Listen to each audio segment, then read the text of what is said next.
out of apartment 5B.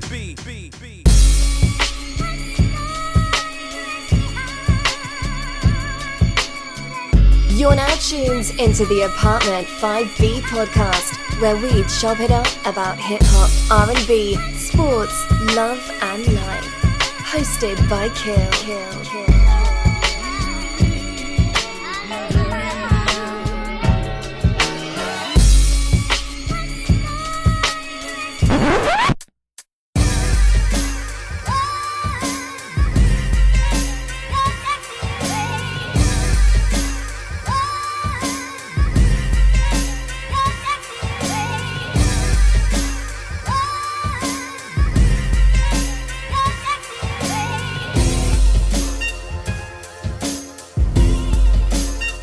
What's good? You are tuned in to Apartment 5B. I'm your host, Kill. I got my squad in effect with me today, as always, starting off with Sis. What's going on, Porsche? Not a whole lot, Kill. How's everybody? Everything is good. I got my man, Yao G's. What's going on, good brother?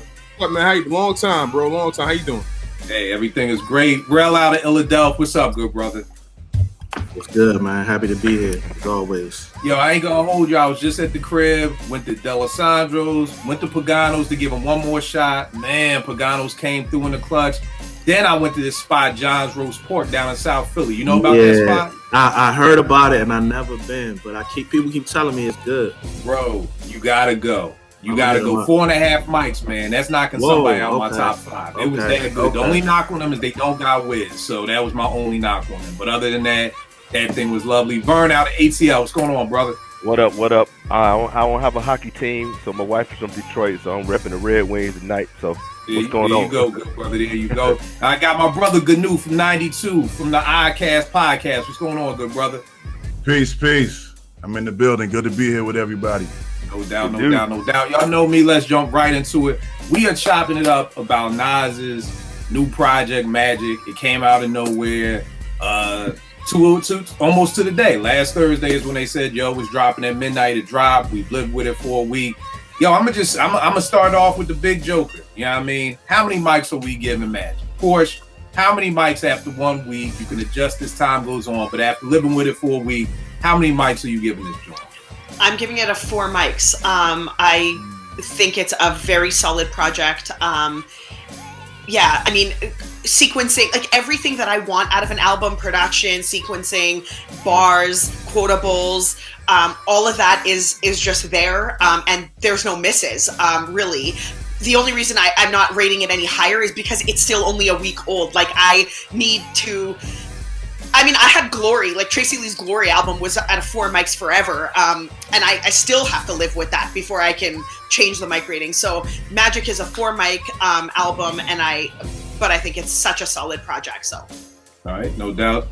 Me too. I'm coming in with 4 mics. It may be able to get 4.5. Like music, I always say music speaks to us all different. Music speaks to me. I can't give it 5 mics because I really honestly can't see me pulling this out like years later being like missing it. Like, you know, there's some times when the album is just like, call me. I'll wake up and be like, yo, play Jungle Brothers Straight Out the Jungle, or play, you know, It Was Written or something like that. I can't see this doing it for me, so I don't think I could give it 5. It may tap out at 4.5, but after a week, I'm giving it 4. Yeah, what about you? What are you giving Magic? I'm gonna give it somewhere between 4 and 4.5. I haven't listened to anything else, honestly. Like the last week, every time I leave the house, I'm like, you know what? Let me check it out again. And Nas is one of them artists who always, I probably have a list of like 20 artists who are always gonna get my immediate attention. Like at midnight or whatever the next morning is, the album comes out, I'm gonna listen to it immediately. And from the time I listened to it, I was just like, the first thing about it for me, I think it's the best produced out of the 3 projects from him and Hit Boy. I think the beats on here, and I think that might be just a testament to their growth. I think Hit Boy is learning what Nas sounds really good on. Mm-hmm. And I think this album was evident. The evidence is right there for this album. I'm gonna give it 4.5 mics. I love everything about it. The beats, the bars. I love the A$AP Rocky feature. I know a lot of people aren't a fan of A$AP Rocky. I am personally. I like his music a lot, but he bodied his feature, and that's another thing. Like for what it's worth, over all the young cats that Nas has worked with over the last 3 projects have all come in and bodied their features for the most part. You know what I mean? That's another thing. That's another testament to Nas, because he's not been a guy who's like to work with any artist. You know what I mean? It's mostly just like people in his own camp. You know, maybe the famous, maybe the lit, whoever the lit hook maker is at the time, or Mary J. or Alicia Keys, one of those people. But I'm really impressed with the way he put this album together quickly, and also just the surprise of it all. Well, nobody was expecting this. This came out of nowhere. So I have to give it somewhere between 4.5. In another week, it may get to that 5 range. I'm not sure if it'll get there, but I like where it's at right now. All right, no doubt. Gnu, what you got on this joint? So far, I would give it a 4.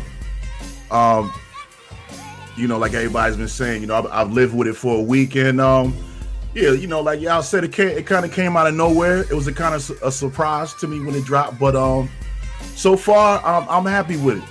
I don't really have no complaints, but I don't want to give it a 5 yet because it's not. I haven't lived with it long enough yet. But right now, I would definitely give it a 4 for beats and rhymes and all of that. I can't complain. All right, no doubt. Rel, one of the biggest Nas fans I know. And everybody out there watching, understand what I said. One of the biggest Nas fans, not stands. I don't fuck with stands. Fans. Right. Fans is what we need more of in this music game. We need more fans. Fans keep it a buck. Fans tell you when it's good.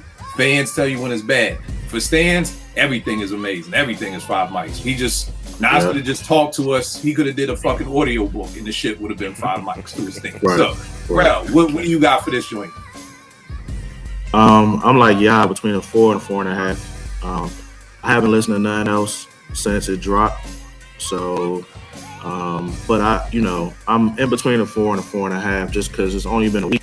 But I mean, I don't have no skips, man, and I think the cohesive was the best on this one out of the 3. Like it was just, I don't know, it was just a perfect blend. The beats, the tempo of the beats. That's it. And the sequencing and everything, you know what I'm saying? Like the tempo is something that gets underestimated, like he found the right for the way Nas raps or whatever.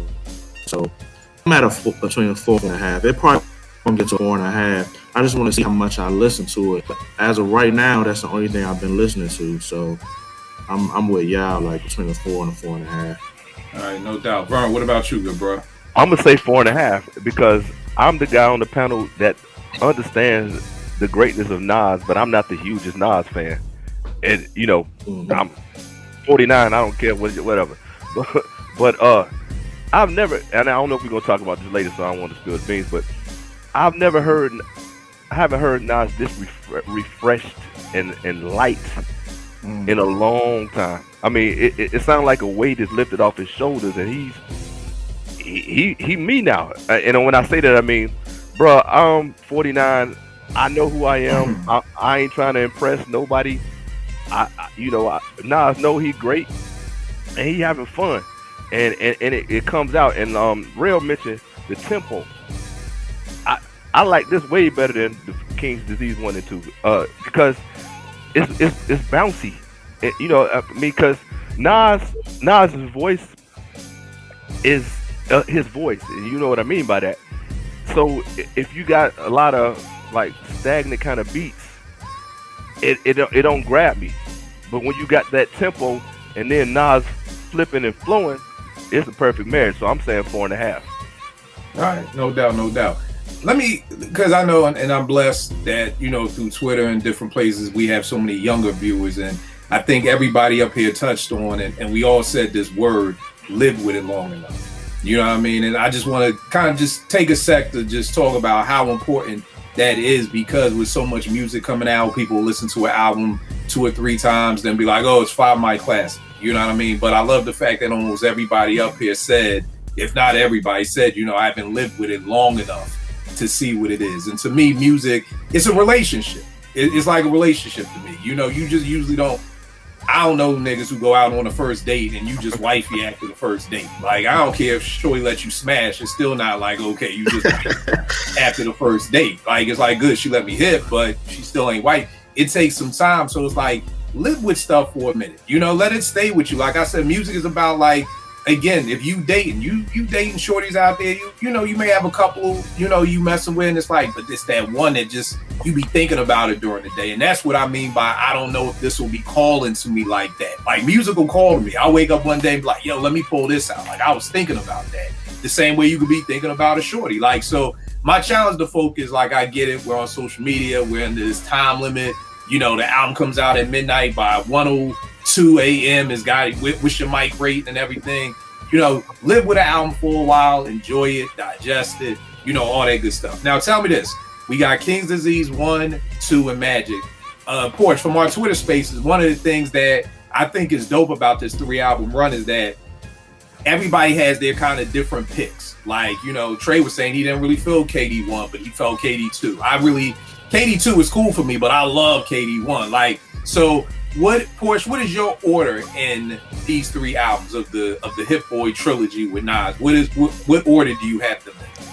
Yeah, it's so funny that you asked that, because initially I was like, oh, King's Disease 2 is like way better than King's Disease 1. And then the more I listened to them, you know, side by side, the more I edge it to King's Disease 1, actually.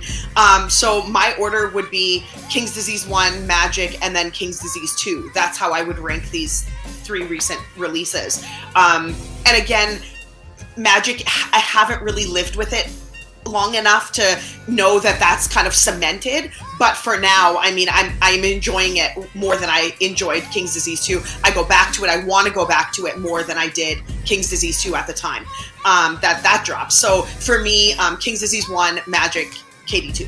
So all right, mine is the exact same order as yours, sis. So that's mine. Yeah, where do you have this ranking going for you?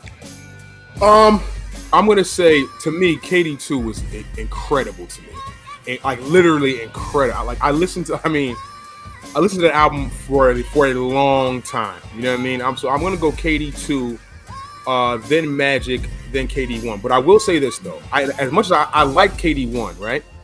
But I thought it had some holes in it. But before this podcast today, I decided to check out KD1, and it actually is much better than I actually thought it was. Maybe because I haven't listened to it in a while.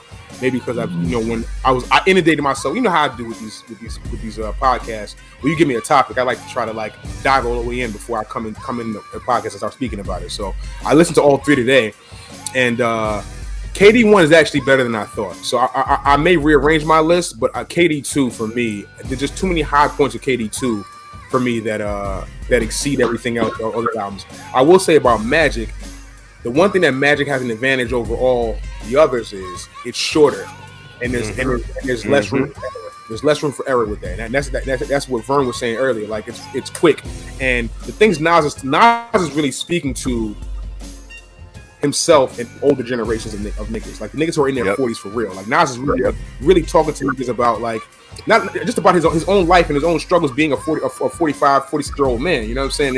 It's refreshing to see that, because I had a conversation with my homie yesterday about Jay-Z, and he was saying Jay-Z got to be pacing around his crib getting ready to put an album out, because this is pressure right here, honestly. You know what I'm saying? And Jay, we all talk about Jay-Z. I think Jay-Z's the GOAT, of course, but Jay-Z doesn't speak to me now as an older guy. Like, Jay-Z's another planet. He's got Beyonce and his wife. He's in the billionaire space. He's in the 1% space, whatever the case may be.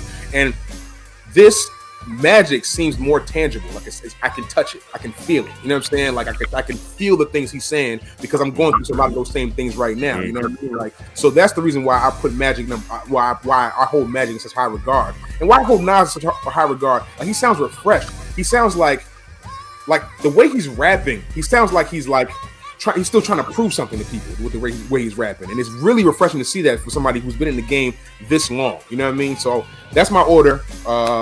I'm gonna go KD2, Magic, KD1. KD1 it might be sneaking up a little bit though, so we'll see. All right, no doubt. Good news. What order you got your joints in? I was listening right before the podcast to all 3 albums, and I would say I would put KD2 first, because I like more songs. I wrote down more songs that I like on KD2 first. Then I would say Magic, because I like the beats on the Magic a lot better. Not saying that I don't like KD1, but I would put KD1 third because I think I liked lesser. I only like three. I only wrote down 3 songs for KD1. So I would that would be my order, man. KD2, Magic, and then KD1. All right, no doubt, no doubt. Right, what about you, good brother? I'm gonna go KD1, Magic, and then KD2. And it's, I don't know, it's crazy because it would have been KD2 first, and then Magic, then KD1. But then I recently had started back listening to KD. I'm like, man, this is, I like that one the best. And it's weird hearing everybody's order because everybody's kind of different a little bit. You know what I'm saying? Some people got 1 third. It seems like most people have Magic in the middle, and then it's just but Magic in the middle. Yeah, Magic is in the middle, and then there's either KD1 or KD2 on the end or the beginning. Right, but I think Magic could be first if it was out longer. You know what I'm saying? It's only been a week, so we'll see. But as of right now, I'm gonna go KD1, Magic, then KD2. But it's really close. You know what I'm saying? Because I love all 3 albums. So that's dope. That's dope. Vern, what you got? I got Magic number 1, because KD1 and KD2 did not move me like this. Magic is to me more concise. It's more bouncy, and as y'all said, it spoke to me. You're gonna hear the quotables. It spoke to me as a 49-year-old man. So I would say Magic, then KD1 second, and then KD2 third. All right, no doubt. If you had to take 4 joints, we making a best of Nas and Hit Boy, you know what I mean, mixtape or whatever. You gotta take 4 joints off each one of these 3. What are you pulling? Porsche, what are you pulling? What 4 joints off each one are you pulling? Okay, so I only did a couple off of each one. I didn't do 4, and I would have to like really think it through. But I would take Ultra Black, Car 85, 10 Points, Nobody, Speechless, Wave God, 4016 Building, Moments, and EPMD2 to make a mixtape for myself. And the reason for that is literally, I just think those are the songs that had the most like in pocket lyrics. I love them. I think they're just like beaming with quotables. EPMD, like just the features are amazing too. I think they're so complimentary. I just think they're so in pocket. I would love this to be like compiled together as one. So. All right, no doubt. I got off of King's Disease, the first joint. I got King's Disease, Blue Benz, Car 85, and The Cure. To be honest, truthfully, I love how King's Disease sets off. I think that first 3 set off, King's Disease, Blue Benz, and Car 85, like I love that joint. The Cure, to me, just goes hard. I mean, crazy quotables, you know, play clue tapes for old verses. That nigga say still going hard like I grew a new inch on my dick or something like that. Like, that shit was dope to me. King's Disease 2, I grabbed Rare, Store Run, No Phony Love, and my Bible. And off of Magic, I got 4016 Building, Roof for the Children, Meet Joe Black, and Speechless. What you got to make your best of Hit Boy and Nas joint? On KD1, I'm gonna go Cardi 5, which I love that record. I absolutely adore that record. If you grew up anywhere around this city, it's just something that just speaks to you about being in the cab and like getting the cab that you want. You know what I'm saying? Like getting the dopest cab it's just something that it spoke to me. That just I can't even explain to you. Ultra Black. I love All Bad with Anderson .Paak. Paak is one of my favorite artists ever. You know what I mean? Kill, I appreciate you for putting me on to Paak as well. You put me on to him. And The Cure from that project. On 2, I will go The Pressure. I love the first song on KD2. I love Rare. I love the beat switch on Rare because he goes into a whole nother pocket. You know what I mean? Store Run and then No Phony Love. Also interesting, he had Charlie Wilson on both back-to-back projects too. Both are very dope. I would not be mad at a Charlie. I was about to say a Charlie Wilson Nas project. I wouldn't be mad at that. I would not be mad at a Charlie Wilson Nas collab album or EP at least or something because both of them joints are crazy. Both of them joints are crazy. And then on Magic, I would go Speechless because he just blacked. He blacked on Speechless, bruh. I mean, Vern, I see your face right now. You he blacked or Speechless. It didn't make any sense. I'll go ugly. One thing I love about Nas, I love when he goes conceptual, like same theme rhyme. So ugly songs like even Ultra Black. You know what I mean? That's like in that same type of deal. Ugly and Ultra Black are the same type of not pocket, but same type of like theme where he's just keeping the same theme all the way throughout the song, right? So ugly has some of my favorite quotables on it as well. The Truth, he blacked on The Truth, and he blacked on Dedicated, and the beat switch on Dedicated is crazy too. It's crazy. Like Magic is really crazy. I can't. It's OD. So those are my 12. I picked 4 from each joint. Those are my 12. Bro, you peeped the Sixers. We just beat the Nets. I'm watching right now. Yes, sir. Yo, when did KD become this fake tough guy? When did this happen? I don't know, bro. Yeah. You know he's sensitive. That's a whole nother story. Yeah, I'm like, dog, you can't be having fake burner accounts and now you a tough guy on the Hey court. man, I had to talk to y'all offline about him. We'll talk offline about that. Okay. Gnu, what you got for your best of Hit Boy Nas mixtape so far? My 4, on KD1, my favorite song on KD1 is "Replace Me." I haven't heard nobody mention that yet. I love the beat. I like the Big Sean feature, and I love the hook.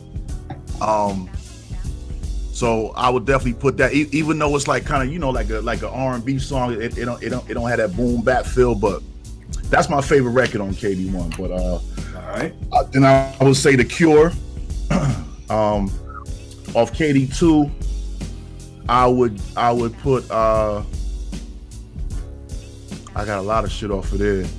I like Nas Is Good. Nas Is Good is crazy.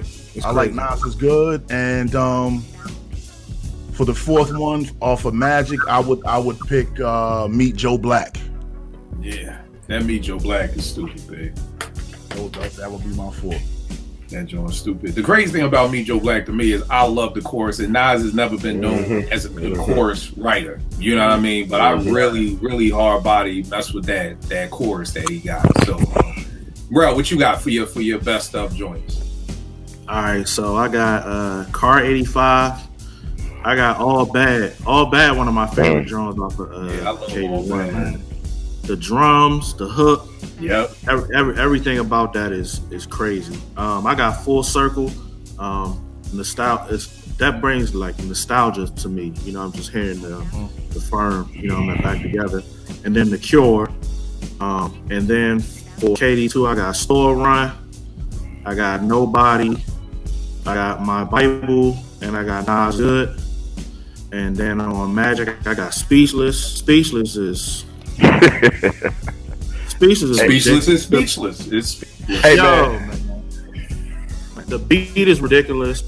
It's crazy. On it. Yeah, I don't know what type of that was crazy. 4016 building.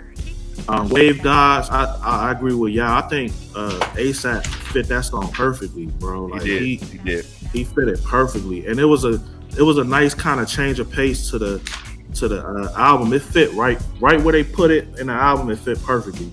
And then Dedicated. Dedicated is crazy. You know what I'm saying? So that's my 12. All right, Vern, what you got, good brother? All right, I know you said you wasn't feeling the first KD. Here you go. I'm thankful that Portia went first. Since she can't count, I can't either. So I'm gonna take 4 off of KD1. Car 85, All Bad, Ultra Black at 10 points. I'm gonna take 3 off of KD2. Death Row East, Store Run, and Nobody. And then Speechless, Meet Joe Black, Dedicated, 4016 Building, and Woo for the Children. That compiles my 12. Hey, and Real, I wanted something you said. The joint he did with ASAP. That junk keeps you young. But the good thing about it, when Nas collabs, he ain't trying to rap like them young niggas. Right. He feeding off of their energy, and they feeding off of his greatness. You know what I'm saying? So I felt that. Even on the song on KD2 with A Boogie and YG, I feel like, listen, I don't fuck with YG like that. but I Right. feel like YG he felt the need to step his shit up. Right, when he got on right, the track. You know right, what I'm saying? right. Like even I like A Boogie. Being in New York, I mean, you can't escape A Boogie. You won't like his joints. They medley, but even his bar work on that song. But Nas, one thing about Nas is that when he gets in his swag bag and his like shit talking bag, there's not too many people who are greater at that than him. And he still does that. The storytelling is also something that Nas does. The introspective shit, but swaggy shit talking Nas is a phenomenal Nas. It really is. So I'm just checking out my watches. You know what I'm saying? Yeah. Get my watches together. even the line on this album when he says, I'm gonna bring it up when we get later, but going later. But when he says, I put the new in New York. I'm home. All my watches stay on the Eastern Time Zone. I'm like, because New York niggas are just arrogant like that. You know what I mean? It's like, yo, where I'm from is where I'm from. You know what I'm saying? So it just gives me goosebumps when I still hear people, going back to that essence of who he was when he came out, when he was doing halftime, and it ain't hard to tell. You know what I mean? That's old Nas. You know what I'm saying to me? All right, no doubt. Now let me ask y'all this, because I think most people are probably most impressed that Nas is 50 or close to it. If he's not there, Nas he's close is 40. Nas is 48. He's 48. Yeah, he's a year younger than me. Yeah, 21 years past the 27 club. So he's 40, 48. So he's 48. So to have an MC who I first heard in 91 at Live at the Barbecue, in 1991, in 2021, basically 2022, coming with this, why do you think Nas is in such a good, comfortable zone right now? Porsche, what do you think? Yeah, I've been thinking about that since our Twitter Spaces as well. And I think it's because, and I had a conversation on my TL about it very briefly. I feel like it's the independence of not having to be sort of like, I guess, told what to do by a major. Like Nas is sort of in charge of himself right now. So he can do what he wants to do with whoever he wants to collab with. And I think that there's a freedom there, especially coming out of, like he was signed to a major. He did have contracts to fulfill and all that kind of stuff. Now he may not have that. So he has all of this freedom. And I think not only does that sort of translate into the ability to, record whenever, whatever, it's also like innately you have a different air about you, like a different comfortability, confidence, positivity, like mindset. The mindset is different. And I think that that's what we're sort of taking to, is this very confident, very, don't give a shit kind of mentality that he just goes in, does what he does. And I think maybe looking back, if Nas had that freedom throughout, maybe we would have gotten albums of this caliber all throughout. You never know. But I think that, to me, that's what it is. It's the freedom of not having to worry about contracts and a major and all of that kind of stuff. Roll out. Not he didn't shoot a video. None of that. He doesn't have to do anything. And this rollout to me was the most. I don't know how to say it. Like, it just worked so well. And Nas is organic. Just so good at it. Was super organic, and it's just, again, like, he doesn't have to promote it. He doesn't care to promote it because he's, again, in charge of himself, right? So he doesn't have anyone to really answer to at this point. So I think it's great, and we're reaping the benefits of that. So. Yeah, no doubt. Freedom was one of the words I would use, but I think for me, the boy is just happy. You know what I mean? I think he's happy. Number two, he's rich. It's definitely a happiness that comes with being rich. Yep. You know what I mean? That takes away, I gotta do this song for the radio to get this money, and I gotta do this, I gotta do all these different things to try to get this money for my family. It's like, if you rich, that just takes so much pressure off your back that you just don't have anymore. Porsche, like you said, I have 3 years his own label. Like, he's doing Massacre. This dude is signing people. He's signing Dave East. For Sean out of Cali. I don't know if he's still on the label, but I mean, I think it's that. And then I think 4, he won his Grammy this year. It's like, all this shit I've been doing all these years, I never won no Grammy. Dropped King's Disease, doing it my way, and I got a Grammy. So I just got you happy. He's rich. You got your own label. and you just got a Grammy in the pocket, it's like, yo, I'm good. Like he said, Nas is good. Like, yo, he's telling us, yo, I'm good. You know what I mean? So, I mean, I think if you have that and everything is good, you know, you're just gonna be able to be in a free space. Like when I make beats, I put them in folders by the month so I can kind of go back and look and see, oh damn, December was a rough month. I only made 2 beats, November must have been a great month because I made 12 beats. So for me, I kind of, with my mind and being a creative, I kind of pay attention to when the good months are, when bad months are. Most of the time it's about money. Like, I ain't gonna hold you. I've gotten a lot of. I've been blessed to double my salary. I'm in a real good groove right now, y'all. Because I'm not Kill like, is good. oh my god, right? I don't have to. Yeah, Kill is good. I'm not like, oh, I got so many beats. I gotta do this. I gotta do that. Christmas. I'm like chilling right now. It puts me in a better place to be like, I'm gonna play some 2K today. Oh, I'm gonna make a beat today. Like, it's not I have to do to get type situation. And when you give that to a creative, you just open up their mind to a whole new world. So I think that's what it is. Yao G's, what about you, man? I think it's a few things. I think first of all, him locking in with one producer is one thing. I think their energy together, I think they've been able to grow over the last 2 years and figure out what each other, like I said earlier, what each of them brings to the table and try to mesh it together. One. I also think that like you said, Nas is just happy. He's in a good space. You know what I mean? He's able to make the music that he wants to make without any pressure of having, like I said earlier, even the rollout. Just like we didn't know anything about this album until the day before. So there was no video, there was no press. It was just like you throw it on IG, like, hey y'all, what's good? I'm throwing the project out tomorrow at midnight. Like, he's really just in a good space. And I think also 3 is that I think Nas is just still a hip hop kid. Like, he still, like, genuinely loves every single facet of hip hop, right? Like, I was even I had a conversation with somebody the other day, and it was like, when the Hip Hop Hall of Fame opened, and Nas showed up and LL showed up. You know what I'm saying? And it's like, oh, well, that makes sense because Nas in every essence of his being is a hip hop kid.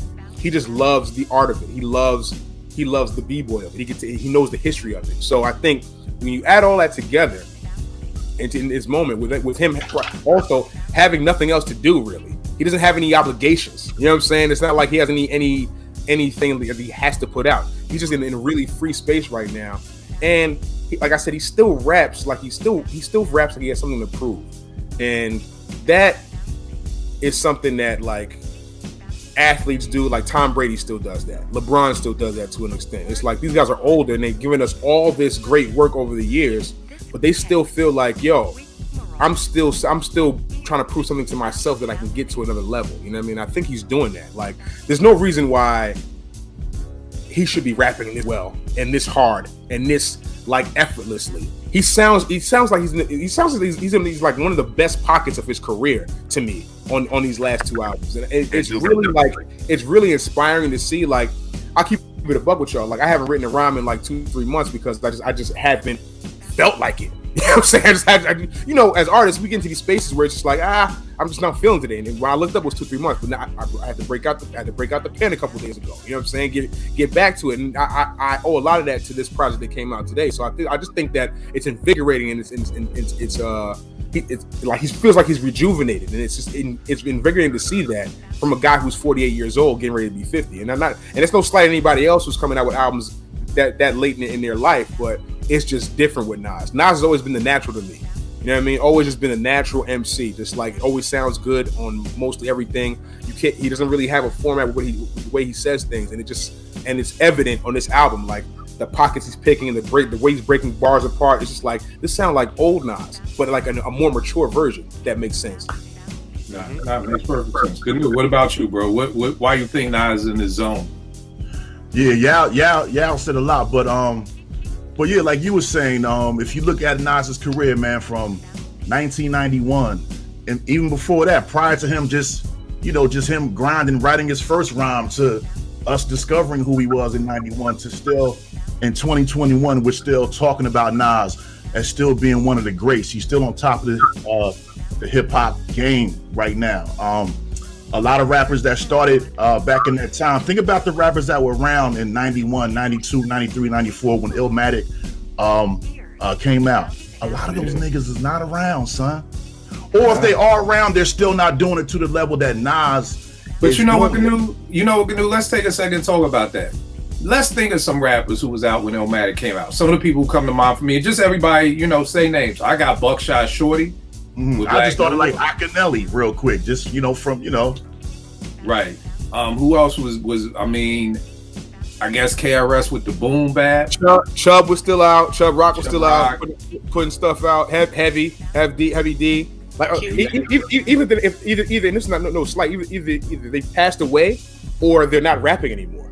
Honestly, right. You know what I mean? Like that's and if they're rapping, and again, this is no disrespect to anybody.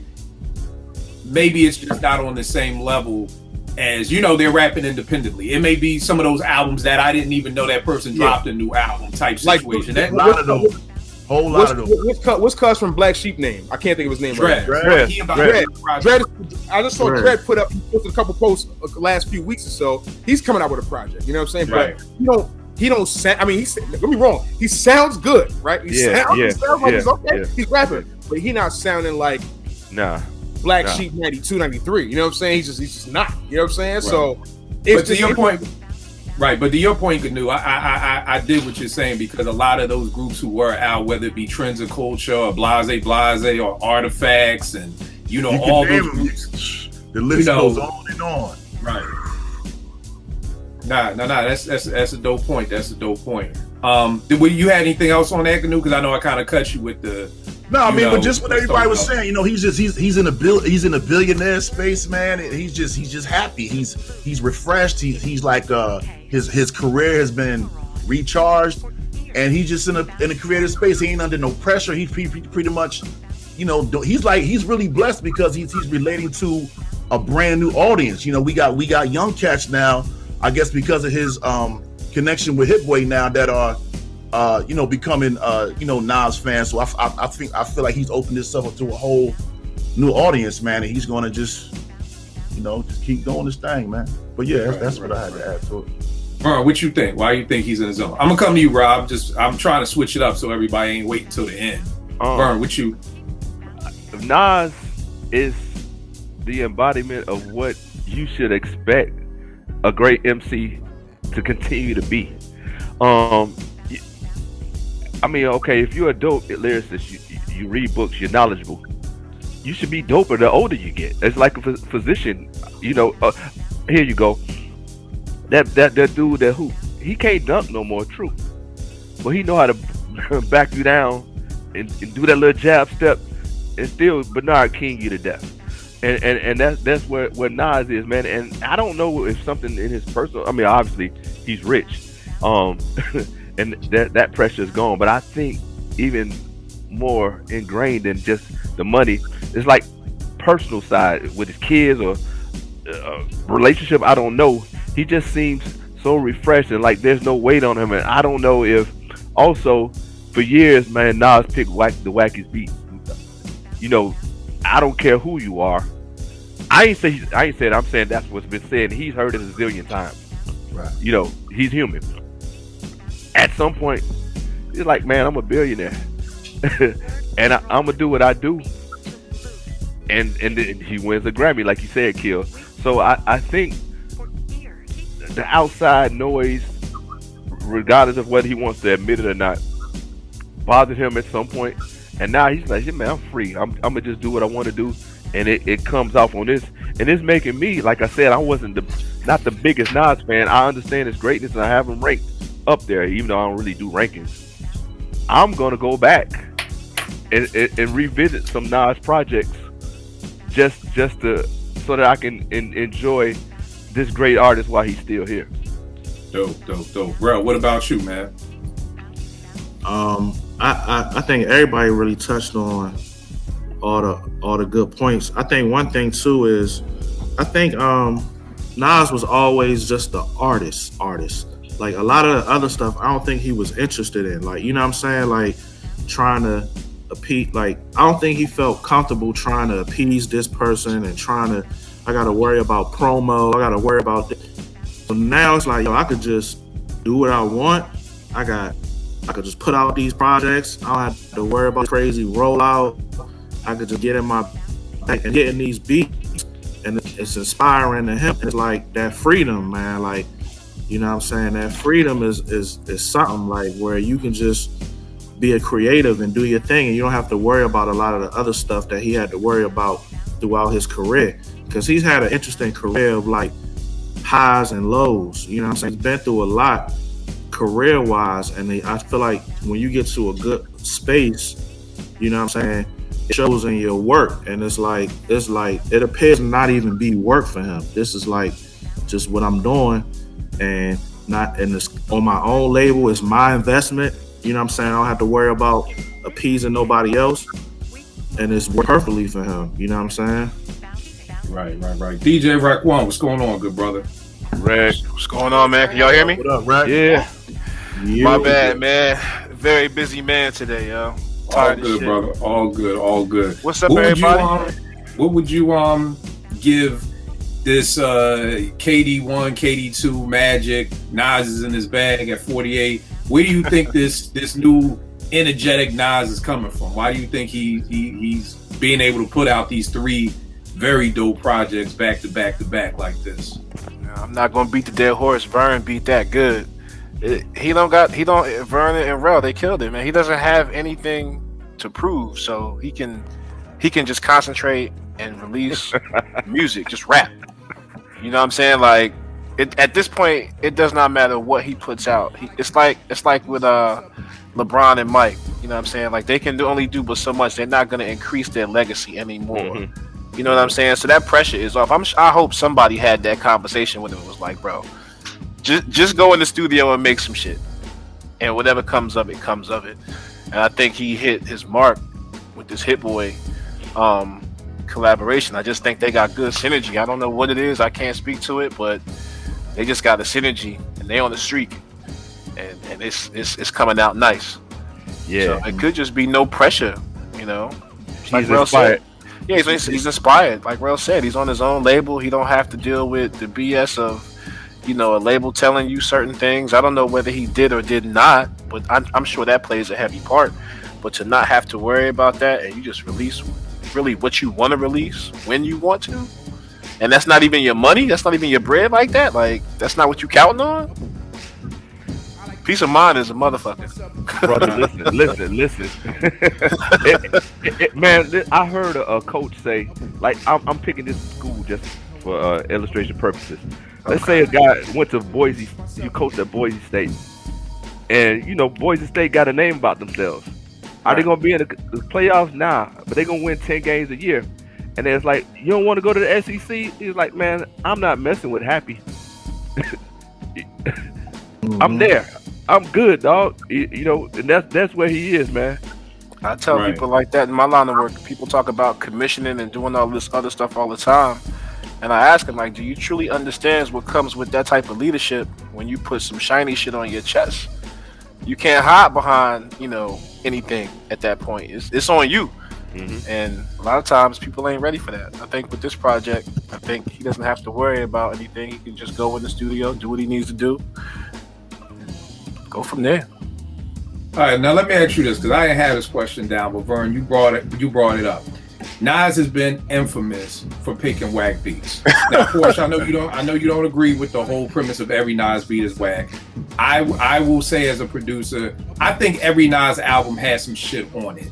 I have never been happy with a lot of these Nas albums. Like, I was saying the ups and downs of his career. Again, I think Jay-Z has a tendency to pick horrible beats. And I don't know if it's picking horrible beats based off of what's good for the radio. I don't know if it's almost like, I feel like, I always say, when you have for people watching who may not understand the record business, I equate it to living at home with your parents. You know what I mean? When you get a record deal, you have somebody telling you what to do, when to come, what time to come home, what time to do all of that. Now, you could say, fuck this shit and move out on your own, but that means you got to pay your own bills. That means you got to worry about all this other stuff. So there's a good part of being on a major. It's a bad part. It's a good part of being indie. It's a bad part of being indie.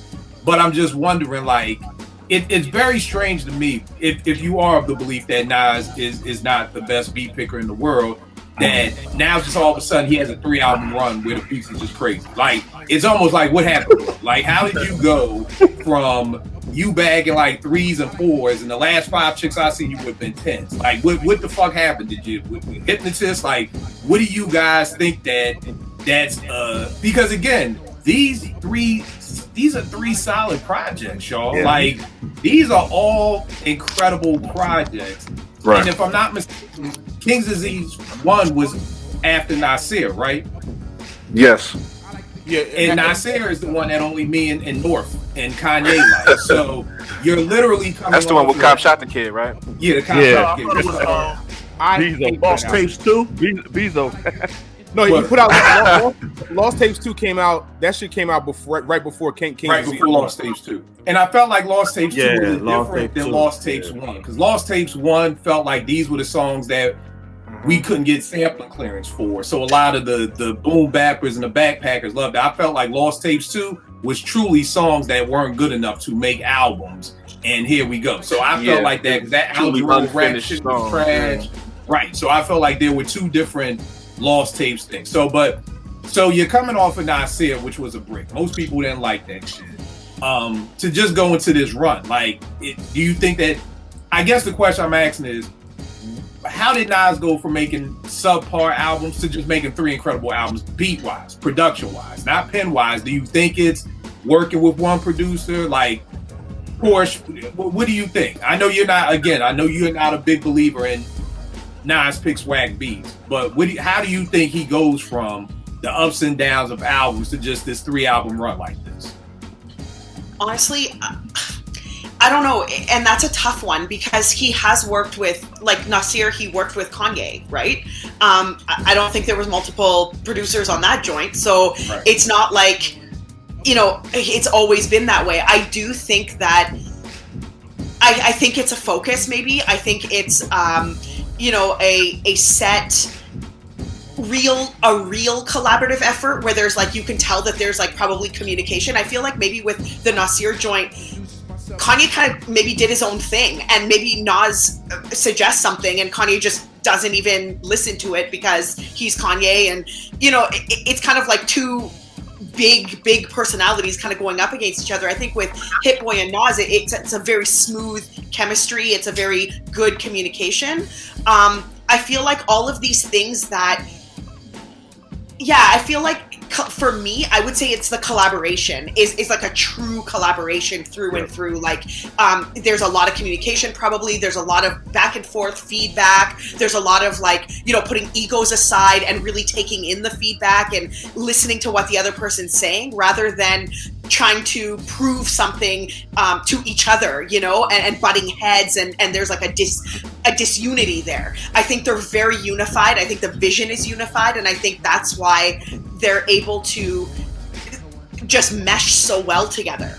That's and I maybe would have a different answer if Nasir didn't exist as an album, but we know that Nas has worked with one producer and it was a very like a big name producer, right? So that's where I kind of am rooting my opinion about this. So that's just what I think. No doubt. I think it's similar to what you're saying, the collaborative of Hit Boy, and I also think it's Hit Boy just not playing Nas whack beats. Because here's the thing, whether you agree with it or not, that's the rumor that's in the streets. You know what I mean? I always tell people, don't gotta be right about what the perception is. So you may not agree with it, but we all know that that's the rumor in the streets that Nas picks whack beats. Kill, I just have a question for you. Yeah, I have a question for, and maybe everybody can answer that. But don't you think that, like, I have a hard time understanding or really believing that every other producer is going to tell you, like, I didn't really give him my best beats. I feel like every producer was like, I gave him my best beats. Like, I gave him what I thought were the best beats for him. So I have a really hard time understanding or believing that Hit Boy's the only producer that's really giving him the best beats possible. I just think, I don't know. I would question that a little bit.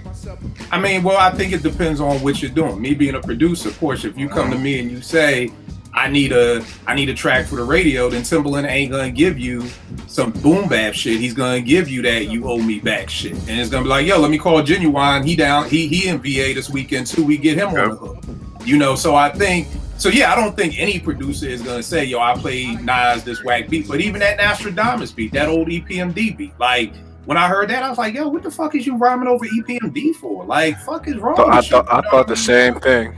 Like, yo, and then you pick Nas's Like, which is a banger, but then you got these other suspect songs out here. So I don't think it's that a producer's like, yo, let me play Nas this whack beat. It may be where Nas is at that time. Like, you may want, like Vern was talking about, the tempo of this album. Maybe where he is at another time, he was like, these are the type of beats I'm looking for, or these are the type of beats that I'm looking for. You know what I'm saying? But I think when you're able to just work with one person, it's why I always tell people, when I work with an MC, I always challenge them to like write all the rhymes, do all that shit, then come down for the weekend. Come down for a weekend, and we gonna record Saturdays, Friday, Saturday, and Sunday. We gonna eat together, we gonna joke together. My family gonna be here. Bring your family. We just gonna have a good time, and we gonna vibe out. In that situation, I'm playing them all these beats that I think are dope, which is a different vibe of, yo, I'm sending Rel 30 beats. Yo, Rel, just pick the 10 you like and just keep it moving. Because then what happens with that situation is, a lot of times Rel may send me something back and I'm like, I don't love it, but this nigga just paid $200 for studio time. You know what I mean? So I don't want to send him back into the studio to get it right. So I may just be like, well, fuck it. Just let it go, bro. When we're at my crib, we can record all day, all night, all weekend. We can get shit right. We can, for the Mousse album, I think we recorded 35 songs to get 15 joints, So I just think with Hit Boy, if I'm Hit Boy, I'm not playing Nas shit that I don't believe in myself. You know what I'm saying? And I remember when Reflection Eternal was doing an album, High Tech was talking about how him and Talib will be beefing because he'd be like, yo, I heard this beat, I want that beat. And High Tech will be like, nah, you can't get that beat, I don't think it's dope enough. And my thing was, then why would you even play it for him in the first place? Why would you play an MC you're working with a beat that you don't believe in? So then he likes it, and then you like, well, no, I got the final say because it's my beat. Nigga, if Nas is down here, I'm not playing him no okay shit. I'm playing Nas the craziest shit in the world because I know he's coming from this rumor of Nas can't pick good beats. So when I hear King's Disease 2, I'm sitting back like, yo, this shit is crazy. Like, back to back to back, I'm loving all these beats. And then I hear King's Disease 2, I'm like, yo, again. So that's just it for me. I don't know if anybody else, on the panel has. For me, not only that, but I'm a believer in, like, if you, like you said. I'll start with this. Do you believe that Nas picks whack beats? Because that's the rumor. Do you agree with the rumor? I think he has in the past. I think there are beats where I'd be like, that's probably not the one right there. But at the end of the day, you can't tell a rapper what he wants to rap over.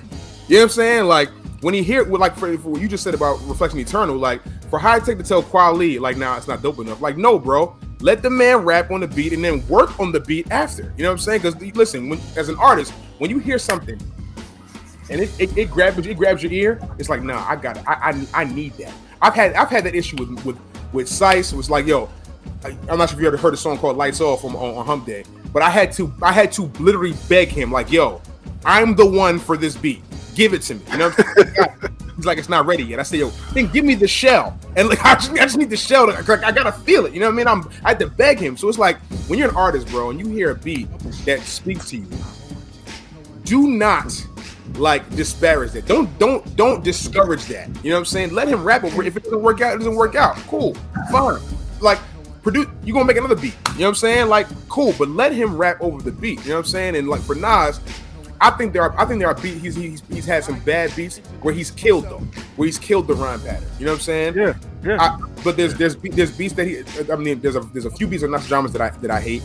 There's a few beats on I Am that I hate. There's a couple beats. There might be a beat or two on Life Is Good that I don't like as well. But at the very least, who am I to tell a rapper what he likes to rap over? For instance, J. Cole. Everybody was always critical of J. Cole, always wanted to rap over his own beats and saying they weren't slapping enough. He put this album out, which had all different producers, and people were still upset about it. Like, the beats weren't hitting like that. It's like I said, you can't tell a rapper what he wants to rap over. You can't. Now, I will say this. I do like Cole's album. This is probably my favorite album since Born Center. Probably because because he did have different production. But I totally get 100%. You know what you're saying with that too, and that's a good point because I was talking to Amir and he said him and Pete was having the same problem. Like they had a song and Pete was like, "Nah, this can't go on the album." And Amir was like begging him, like, "Nah, man, this gotta make the album." You know what I mean? So, you know, yeah, you fight for that. Rel, anybody else had any thoughts on how Nas just had this majestical power to pick beats now? I think. Go ahead, Rel. No, go, Rel. You good? I just think like chemistry and the company you're around plays a huge part in a lot of things. I'm gonna give you a good example, man. Like I've been on this podcast for how long? Probably almost about has it been a year? Yeah, about a year. Like, and like, you know, being on here and being around people that are like doing good things, and it motivates you to do certain things in your own life. You feel what I'm saying? Like my life my life is in a very good space, and I owe part of that to being on here, because when you surround yourself with people that's doing positive things, you know, it rubs off on you. I think Hit Boy, that relationship, I think it like kind of just like rejuvenates him. You know what I'm saying? I think the chemistry is there, and I think it's a trust factor as well. You know what I'm saying? Like he trusts that this guy has his best interest at heart, and he's giving them, you know what I'm saying? He's giving them beats, and it's beats for him. It's not just, this is my style of beat, you rap over this. No, this beat, I'm catering to you. You know what I'm saying? So it's a difference when you just get, like you said, you get just a bunch of beats that anybody can rap over. You know what I'm saying? Where it's beats catered to you. You know what I'm saying? And he might not be the best beat picker. I'm a huge Nas fan. That might not be what he's good at. That's what executive producers and stuff is for. Some people have a great ear. Like Rick Ross has an amazing ear for beats. You know what I'm saying?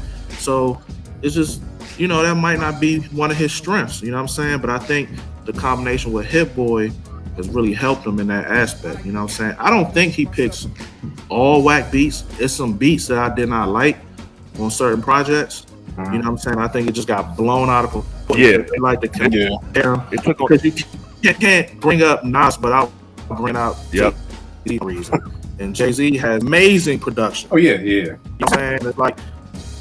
It's like people act like you can't like both. You know what I'm saying? So they always could put them against each other. And when you compare, it looks like Nas beats are just terrible. You know what I'm saying? That's not necessarily true, but there are some beats that he picked that I was like, I didn't like. You know what I'm saying?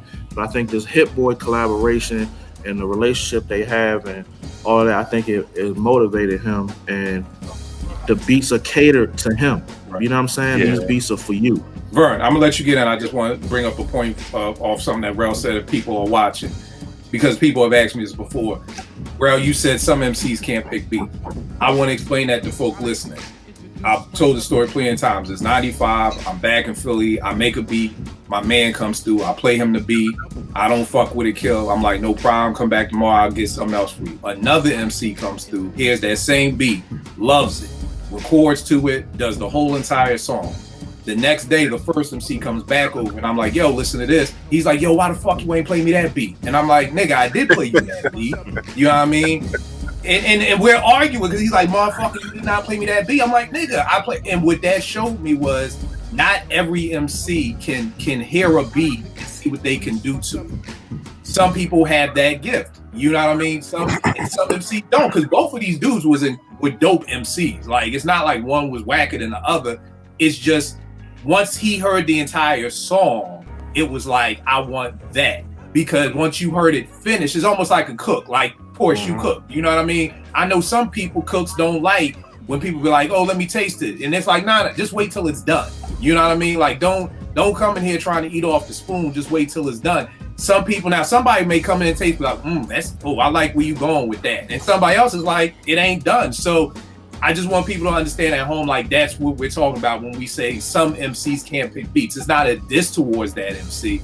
It's just some people, when I started making beats, you know what I used to always hear? kill, it's missing something. And I'd be trying to add another snare and be adding different shits, and then it hit me like, nigga, it's missing a rapper. So like the average person is not used to just listen to an instrumental. So when you play them in instrumental, it's like something's missing, and it's like, yeah, the fucking rhymes are what's missing. You know, so I just want to say that, Vern. I know you had a point.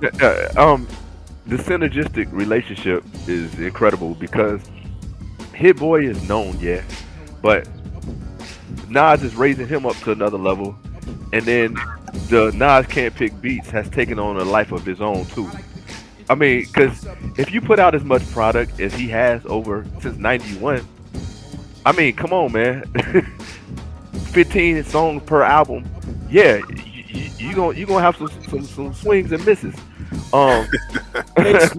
Especially if you're being forced to make music you don't want to make. Yeah, right.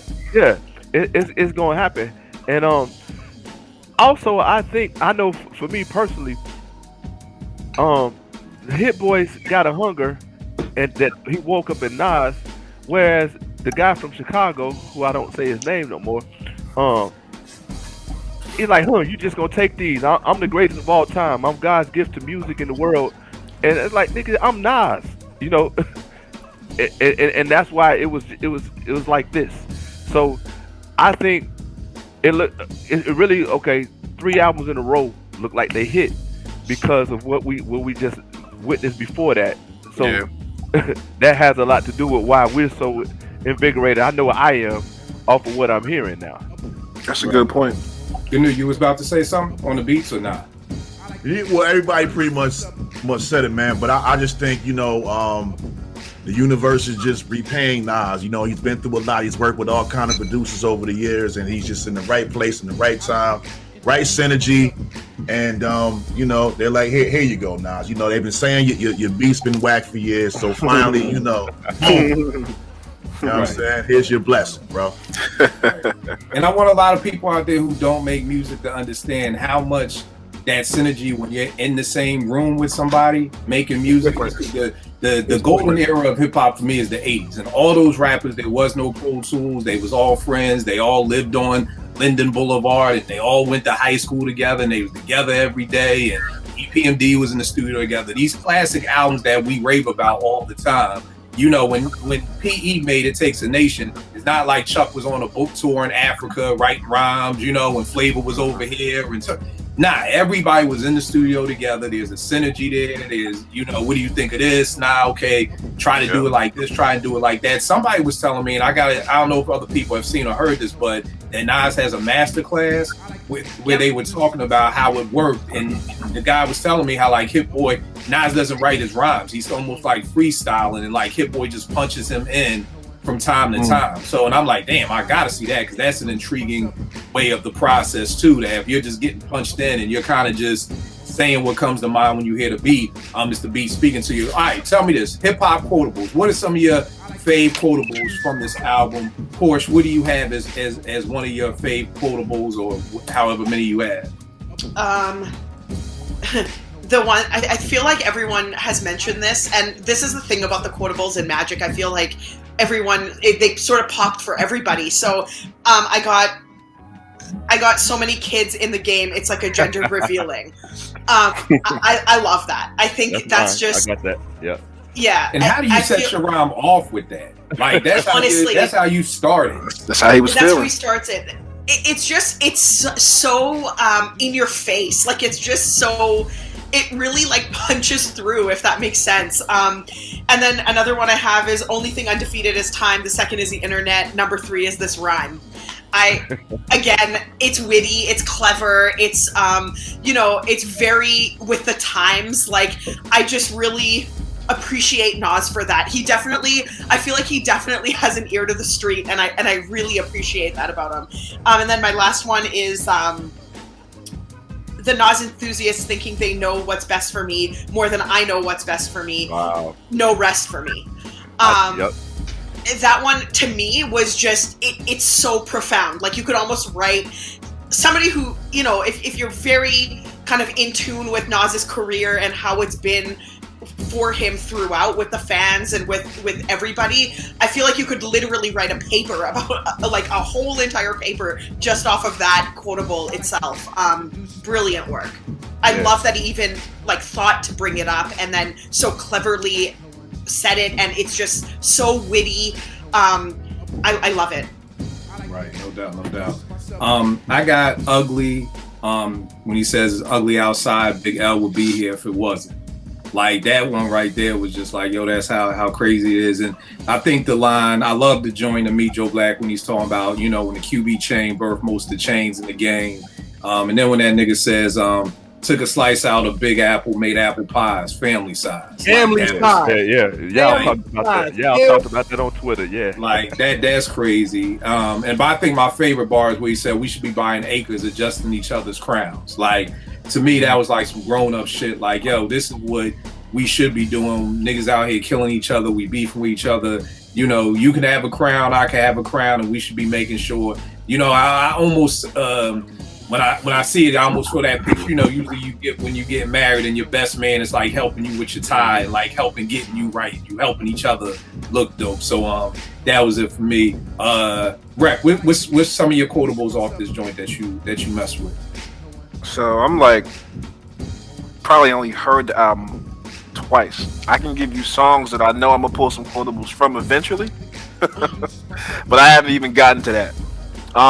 Speechless, I think just the way it sparks the album is crazy. I know it's gonna be some quotables I'm gonna pull from that. Ugly, and I love the truth. I gotta find some quotables in that, but I can't sit here and tell you I got quotables today. I don't have them.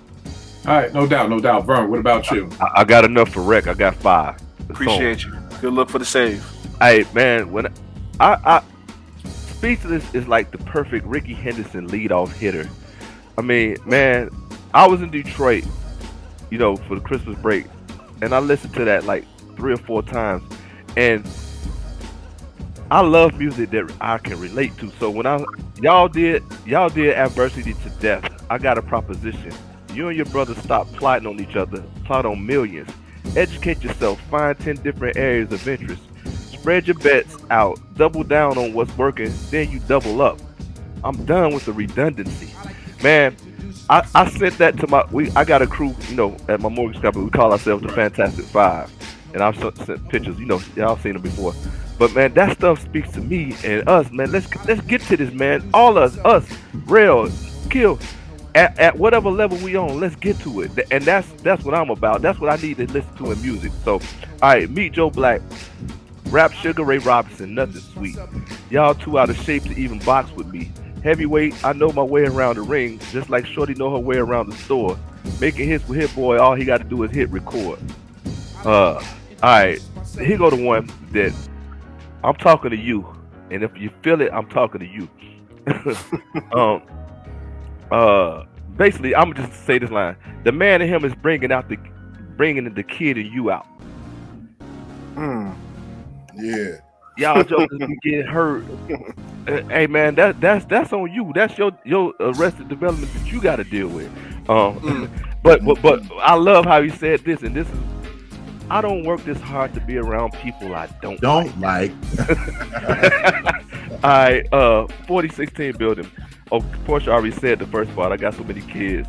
Then he says, I got that feeling, like Lionel Richie dancing on the ceiling. Hope it resembles a Van Gogh when you paint me the villain. I like that one too. And then Dedicated. I see a lot of people try to be who they ain't. We don't want money that fit in the bag. We want the bank. Just to spread it around like icing on the cake.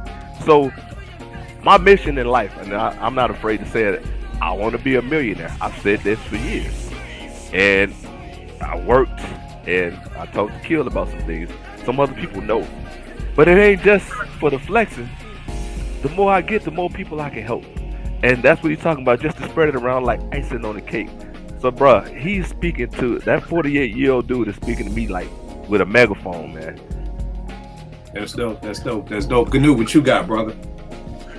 There are so many. You know what? I didn't write down any quotables, man. But Nas, everything that he says is a quotable. He's such a wordsmith. I think that he's such a such a master of the English language. Like Portia was saying, or somebody was saying about him having that master class, like, or you could write a paper about his rhymes, or the just, you know what I mean, just the way that he speaks. And like I said, it's so mature and it's so evolved. He's speaking to like they was like y'all was saying, people our age, man. You know, people in their 40s, in their 50s, man. He's like, yeah, but like I said, he has so many quotables. I didn't get a chance to write down any, unfortunately. But that's just how I feel about him lyrically and his bars and shit, though. You know what I mean?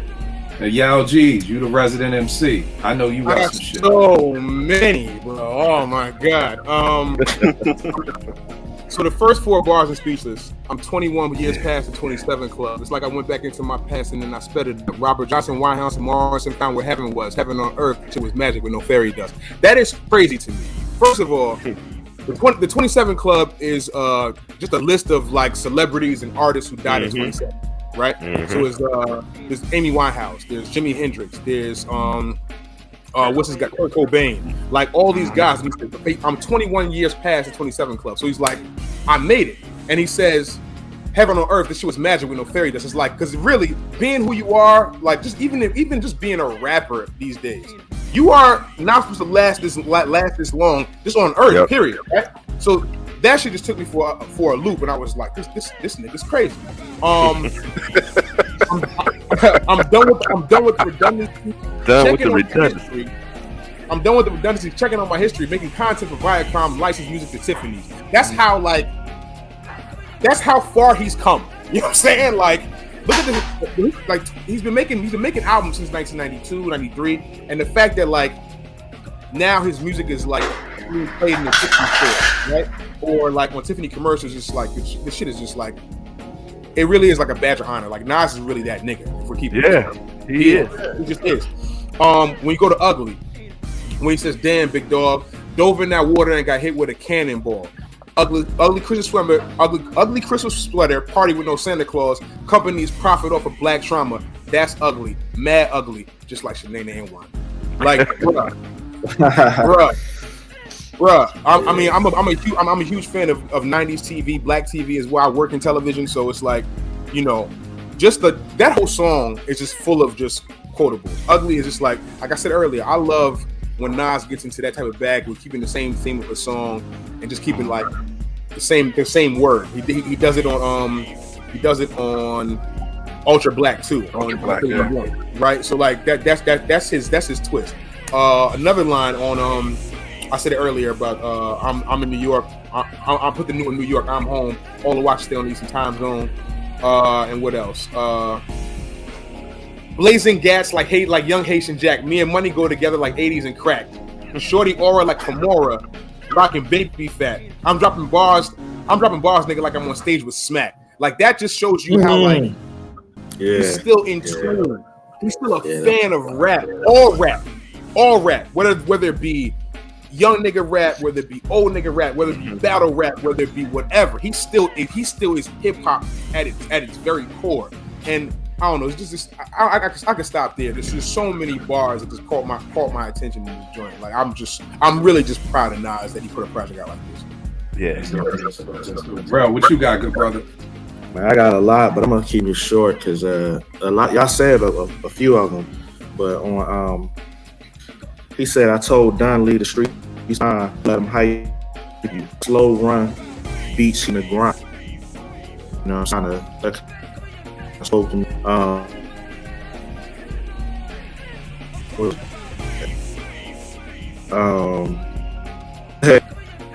Can we hug it out after we slugged it out?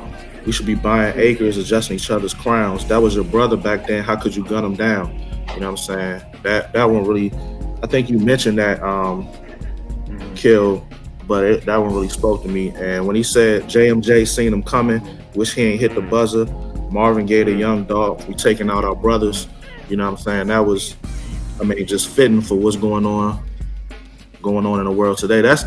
When I heard that, I'm like, man, that lets you know, like, this wasn't just some throwaway shit. This is some shit. Like, he came up with this recently, you know what I'm saying? Because it's just fitting what happened. So, you know what I'm saying? The funny thing with that joint, brother, that you had just said, I thought, because if I'm not mistaken, one of his homeboys got killed out in Queens recently. Like, there was like something, he was on IG in Queens, like chilling, and then like the next day, somebody affiliated with Nas was like murdered or something outside a garage or something. So when he said that line about we killing our brother, it just made me think of that. So like you said, just with the Young Dolph line, like you could tell this is recent. You know what I mean? So yeah, there's that too. You got any other joints, or that's it? Nah, that's it, man. I got so many, but you know, I don't keep it short and sweet. I think the other thing, and I forgot to say, is about being in the studio with Hit Boy, because I think people don't understand the importance of, you know, getting a beat on the go versus getting a beat when you chilling. You know what I mean? Like getting on the beat when you go. Like if y'all was out doing, he got pressed for this, he got fly there, and I send him a beat, it may go in one ear and out the other ear. But like when you're sitting here and you got my undivided attention, I got your undivided attention, and we are focused in. It's like studying. It's like when you had to study for a test, you had to. It's Naomi in this new generation. I don't fuck with her because she got all A's. I let that nigga study however she desires to study. But, you know, she can study music. Well, I couldn't do that. My pop was like, nigga, turn that shit off. You study in silence, my nigga. So it's like when you zoom in and you can focus, but you know, it's hard to focus. I forgot who said it. He said, yo, Stevie Wonder can't make songs in the key of life if this nigga selling sunglasses, he into movies, this nigga over here doing 50 million things. You can't focus and make these incredible songs. I don't know where to go with this next question. I don't know which one to ask first. All right, let me ask this one first. Do you think that two questions? Do you think this dropping had anything to do? Let me back up for a second. What I want to say was this. The great thing I love about Nas Hit Boy, again, is that I feel like Nas is in a Pac zone right now. What I mean by that is, from what I've heard about Pac, is he just recorded all the time. Yes, he did. He just recorded. And I feel like that's what Nas is doing now. He's just recording. He's enjoying it. Usually we get Nas album every 2-3 years. Like, yo, if we look at it from King's Disease 2 to Ugly to maybe when King's Disease 3 is coming out, in a 12-month year, not a calendar year, but in a 12-month year, we're going to get 3 Nas albums. Yeah. Like, that's never happened before. I don't know if Nas has ever been in this kind of recording zone where you're just, if you ask me, the money is that King's Disease 3 is already done. Mm-hmm. Probably. You know what I mean? So we just waiting for that to just come or whatever. So, but here's my question. Do you think Nas dropping this had anything to do with Jay saying nobody could see him in a versus battle? That's the first question. The second question is, do you think Jay-Z right now could drop 3 back-to-back projects the way Nas did? Porsche, what you got? So for the first question, I don't think it's related to the verses. That's just me. I just don't. I don't know. I know the history of, like, you know, people saying like they do things kind of to spite each other a little bit, or they have a history of doing that, or people think they do, whatever the conspiracy theories are around that. With this one, I didn't get the impression that it had anything to do with what Jay said in a about verses, and the reason for that is I don't think. I mean, what Jay-Z is going to put in a verses isn't going to be in the same vein as what Nas is going to put in a, like, it just, to me, it just doesn't mesh well enough. Like, it's not a direct reflection of how I would have viewed a response to a versus situation. You know, that's just me. But I'm sure that everyone here has maybe more insight or better insight than I do.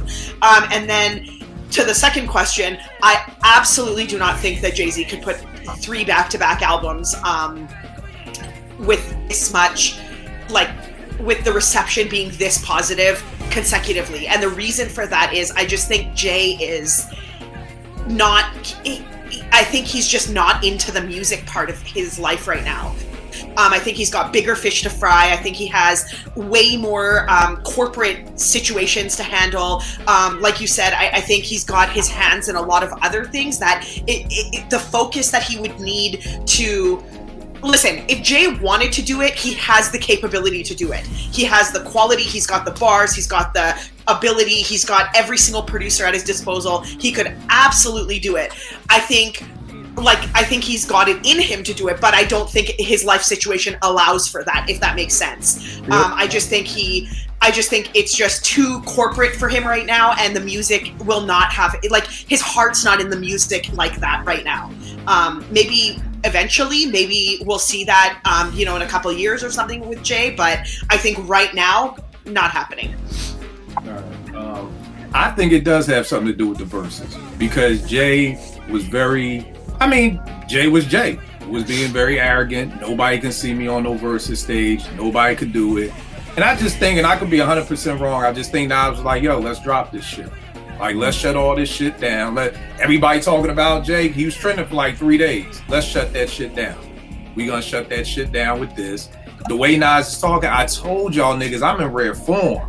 Like, that nigga is talking his shit. Like, he's not just saying it with the rhymes. He's also talking shit in the ad-lib. Like, yo, niggas ain't seeing me out here, my nigga. You know what I mean? Like, it's just not. So I think it did have something to do with Jay talking that shit. You know what I mean? Vern, you my wire brother. What Marlo say? Let's go talk to Junebug. He been talking that shit. Junebug a visit. He been talking that shit. Man. Go make his corners rain for a couple of days, Chris and Snoop. Like, yeah, time to step the Junebug for talking that shit. God. Like, I think niggas was in the studio like, yo, man, let's shut this Jay shit down. Let's shut this down. Now the second question, fuck no, Jay ain't coming back to back with no 3 albums like this. Number one, here's the thing, and Yao made a great point. When I think of Nas, I think of an MC first. Jay told us, Yep. I'm a hustler. I'm not a rapper. Who just happens to rap.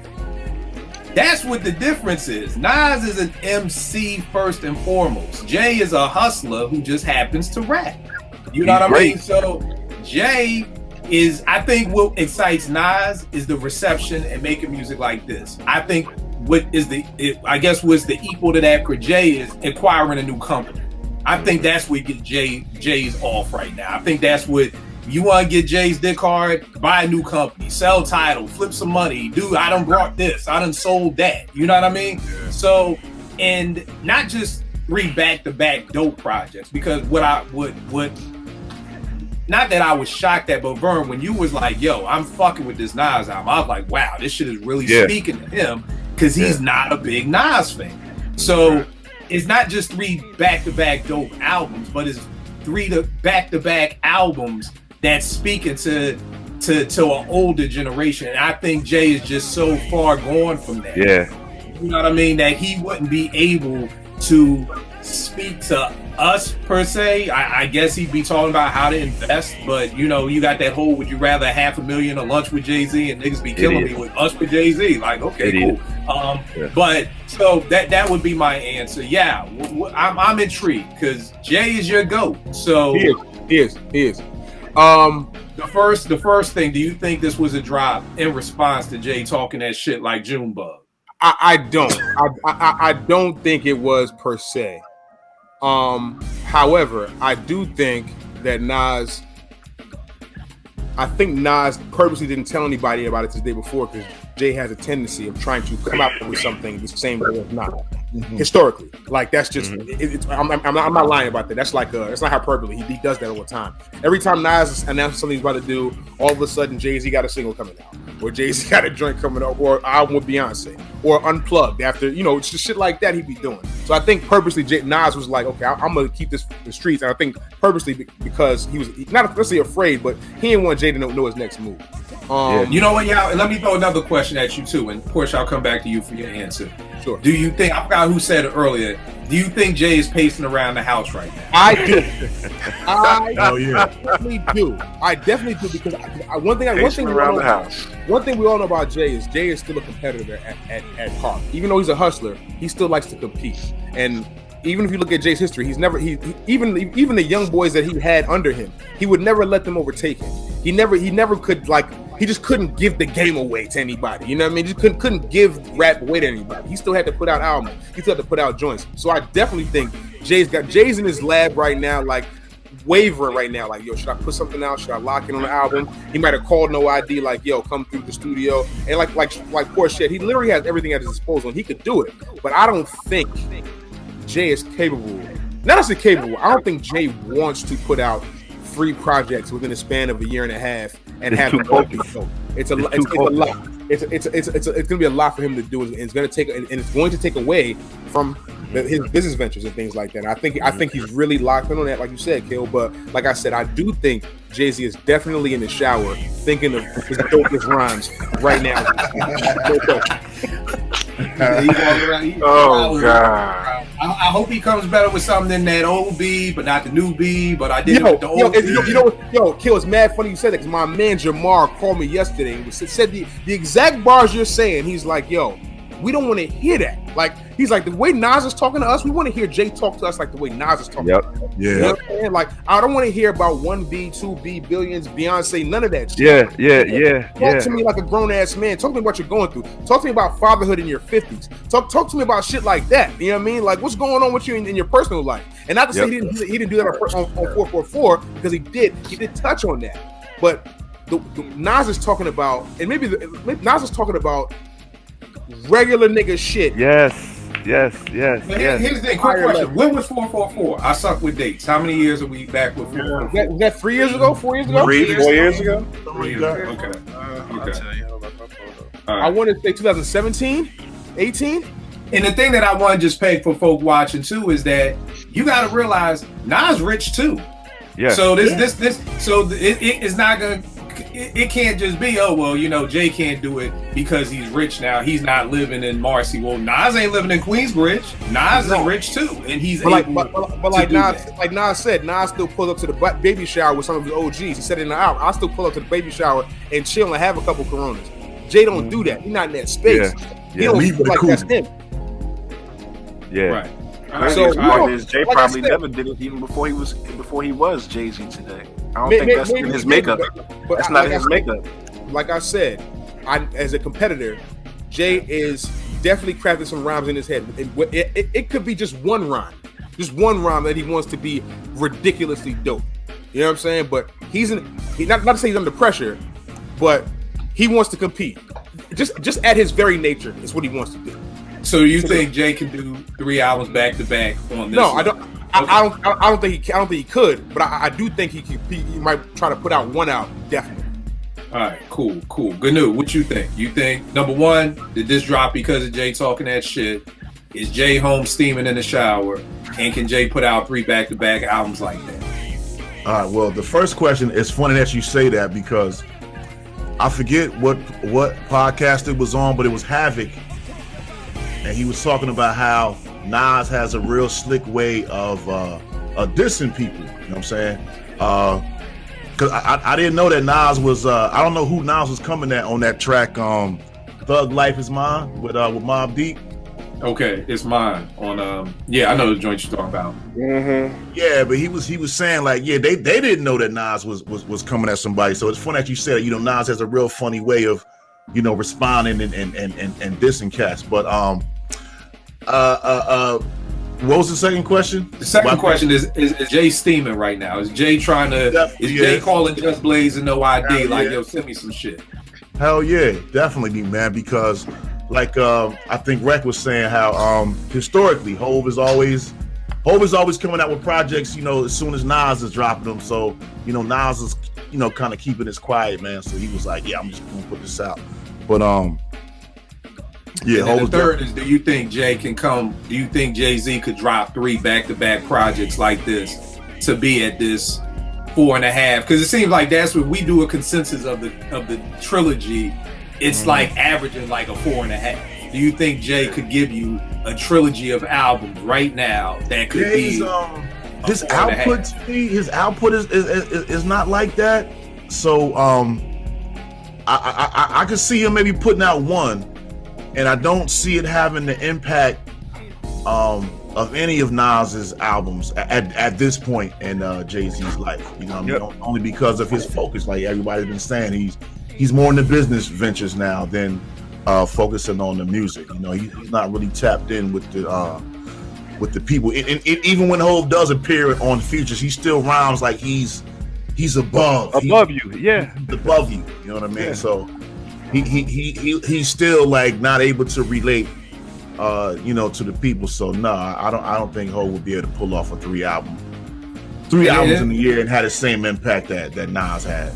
And it's funny because with that DJ Khaled joint with Jay and Nas, I heard Nas say when he heard Jay's verse, he ripped up his verse and started again. I ain't like Nas' verse on that shit either. So I'm like, well, goddamn, what did the first verse sound like that you ripped it up because you were so impressed by the bees that you had to go back and see some of that? I don't know if Nas. I think Nas just still be like fucking with Jay, like be slap boxing with that nigga. Like, that nigga ain't throw no rhyme up or whatever like that. It's like we gonna play fair, whatever.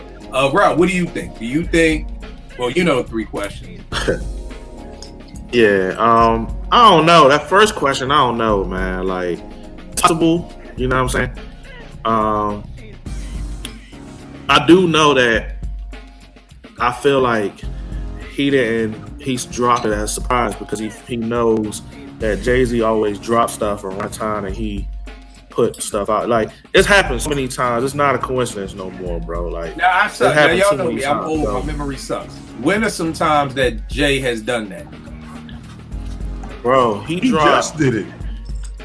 He just did. Like, I know King Z's 1 came out and what did he drop? Something with Beyonce soundtrack or something. Yeah, the Carter when the Nas had dropped. Yeah, Nas something. Carter's dropped. Nas dropped something. Then a single drop. Oh shit! It was like so many times. And it was that because every time Nas dropped something. It was say Nas would say it before it dropped, like so it'll be. It was what happened, y'all? King's Then the Carter, that was it. That was Carter, same day. Yeah, but Nas had announced his. And the Carter dropped first. Yeah, then all of a sudden the Carter's dropped. And then we got we got Nas. Here come the Carter. And then when Stillmatic was coming out, Jay-Z decided he's gonna put out the Unplugged album and singles that he's done. You know what I mean? Even I want to say King's Disease 2. I think Jay dropped the verse. Not a single. Either Lost Tapes or King's Disease 2, where Nas was dropping and Jay dropped like a single with somebody, and it was just like, yo, my nigga, what is that about? You know what I'm saying? What is that? So I'm happy Nas decided to keep this low key until the day before. I was so, even if you look at, and not to go off tangent here, even if you look at the album art of Magic, it really is like Nas and his like young. He seems invigorated, like he's young, his young self. Yeah, right. I meant to mention it earlier, but that was one of my points that I wanted to mention because it's so frank. When niggas sent me that, I was like, "Is this a bootleg? Like, niggas don't even look like this album cover." Like, niggas was like, "Kill, you hype for this?" I'm like, "Fuck, is this a Nas bootleg?" Like, nah, this new Nas album. I'm like, "Is this the cover?" Like, but oh, I'm sorry. So, well, can Jay make 3 back-to-back? He has the skill to do it, but he won't do it. And I don't think at this point in his career he can 3 like at this short of a span. Jay-Z, no, I don't think so. And then I don't think the formula. That's a good point. That's a good point. How about 1? I think it's 1 is possible, but my thing is though, I don't think the formula will be the same, and I think that will mess it up. I don't think he's going to speak to us like Nas is speaking to us now. I think a lot of people. I think Jay's going to get a bunch of the top producers. It's going to be like a a collection. It's not. I don't think he's going to lock in with one guy. Studio together. That show project. You know what I'm saying? So I don't think he talks down to us to some people. So I don't think, I think how we were saying Nas is speaking to us, I don't know that Jay does that now. Okay. For us at our age, you know what I'm saying? I don't know if he relates to us and talks to us as grown men going through life situations and health and your children and stuff like that. I don't think he talks to us like that. So I don't think it's going to resonate. It might be dope, but I don't know how magic. All right, Vern, what about you? To answer your first question, I'm gonna quote Fonte. I'm so unbothered. What's a roar to a dandelion? Nah, I don't think that he did that to quell Jay. Now, of course, he wants to get at Jay. But no, I don't think that. Secondly, what'd you ask? Second one is Jay steaming right now. Like, yo, this nigga, I gotta get this nigga. he's steaming, yeah, because that's who he is. And just know that Jay-Z is one of the greatest MCs ever. But he ain't a man of the people. This is leading to my third question. He can't put 3 albums out. He can't. I'm gonna just say he can't because he's not focused enough. Jay-Z is the machine now, man. You know, admit it or don't, Jay-Z is part of the machine. The Beyonce, Jay, all that billionaire whole. I never call him that, so I hate that even came out my mouth. But nah, he can't do it. Cause like you said, Nas is rich, very rich. He's wealthy. He ain't rich, he's wealthy. But he always kept boots on the ground, and it comes through in his music. Jay-Z been slapping us with his money since forever. Yeah, you're right. You're right. Rap, what about you? So first question was Was this drop in retaliation? I don't think so.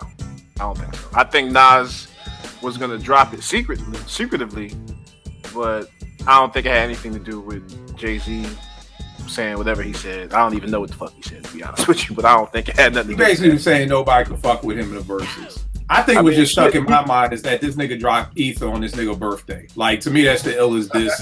Yeah, that's what you get. So, that's what you're supposed to do. The level of pettiness with Nas, I don't put nothing past that nigga. I don't care how many times they done got on stage and do their handshake and fucking salute each other. Nigga, I dissed your ass on your birthday. It's like Mike Epps said on the Boondocks. I got you from the deathbed, nigga. Yeah, so I don't. Some of that stuff never leaves. You could be cool, dap it up. That they said to each other. I put out Ether on your birthday.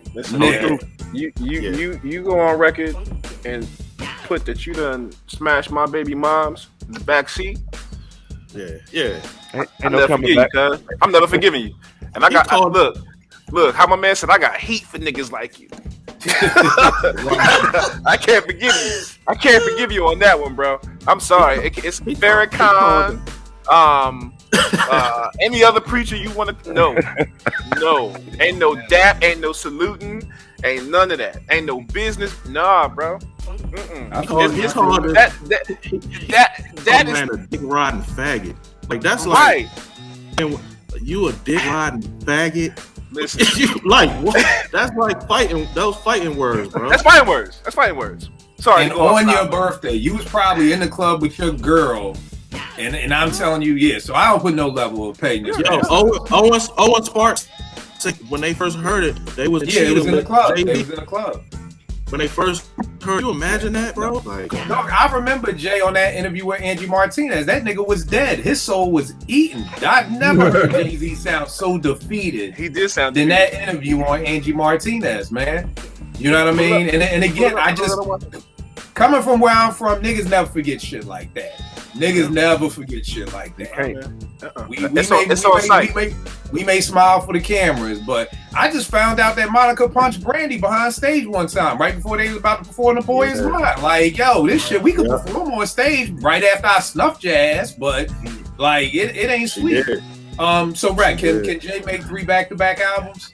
Or make one? Make one, because we know Jay's not. To make 3 back-to-back albums, Jay would literally have to be like, Ty here, you run Rock Nation for the next 6-7 months, so I can just sit down, and we all know that's not going to happen. So, do you think he can make one? No. Okay. Correct me if I'm wrong. Jay has not done one album with one producer, correct? No, he just did the 444 with No ID. No ID did all of that? That was all No ID? Yeah, that was all No ID. All right, so 27 years into his career, he did one album with one producer. Right. No. Yeah, and Jay-Z reminds me of the dad who don't spend time with his kids. So all he gonna do is just go spend a lot of money. Throw money at him. Yeah, nah. Mm-hmm. Yeah, no. Jay is not Nas, and Vern said it best. Nas is the people's champ. Like people champion him for the things that he does, for the person he is. The only thing that people can say about Jay-Z that they like is the fact that he's got a bunch of fucking money and that he does all these other things. Now, he may do things in the community that we just don't see. It's possible. I'm not saying that that's not the case, but to the naked eye, to a Martian coming to Earth for the first time, when you ask him about Jay-Z, he's not gonna look at him and be like, "Yeah, this guy's for the people." That's not the first thing gonna come out his mouth. So no, I do not think that Jay is capable at this point in his life and career of doing that. All right, now here's a big question. Where was Nas on your GOAT list prior to the trilogy? And has he moved up any? Has he moved up? Has he stayed the same since the trilogy? Because to be honest with you, I honestly can't think off the top of my head the last time an MC or a group, hell, even a singer, has given me 3 back-to-back albums that are just all flat out incredible. I can't even think of the last time that's happened. I mean, we going back to Gangstar with Step in the Arena, Daily Operation, Hard to Earn. We didn't even get that from Pete and CL. We only got 2 albums, so even in the golden era of hip hop, it was very hard to come out with 3. We're going back to EPMD now. We're teetering on the late 80s, early 90s. Yeah. So we're looking at almost 30 years since someone has been able to do what Nas has just done. Has he moved up? Porsche, where is Nas on your GOAT list? Where was he, and has he moved up, or has he stayed the same?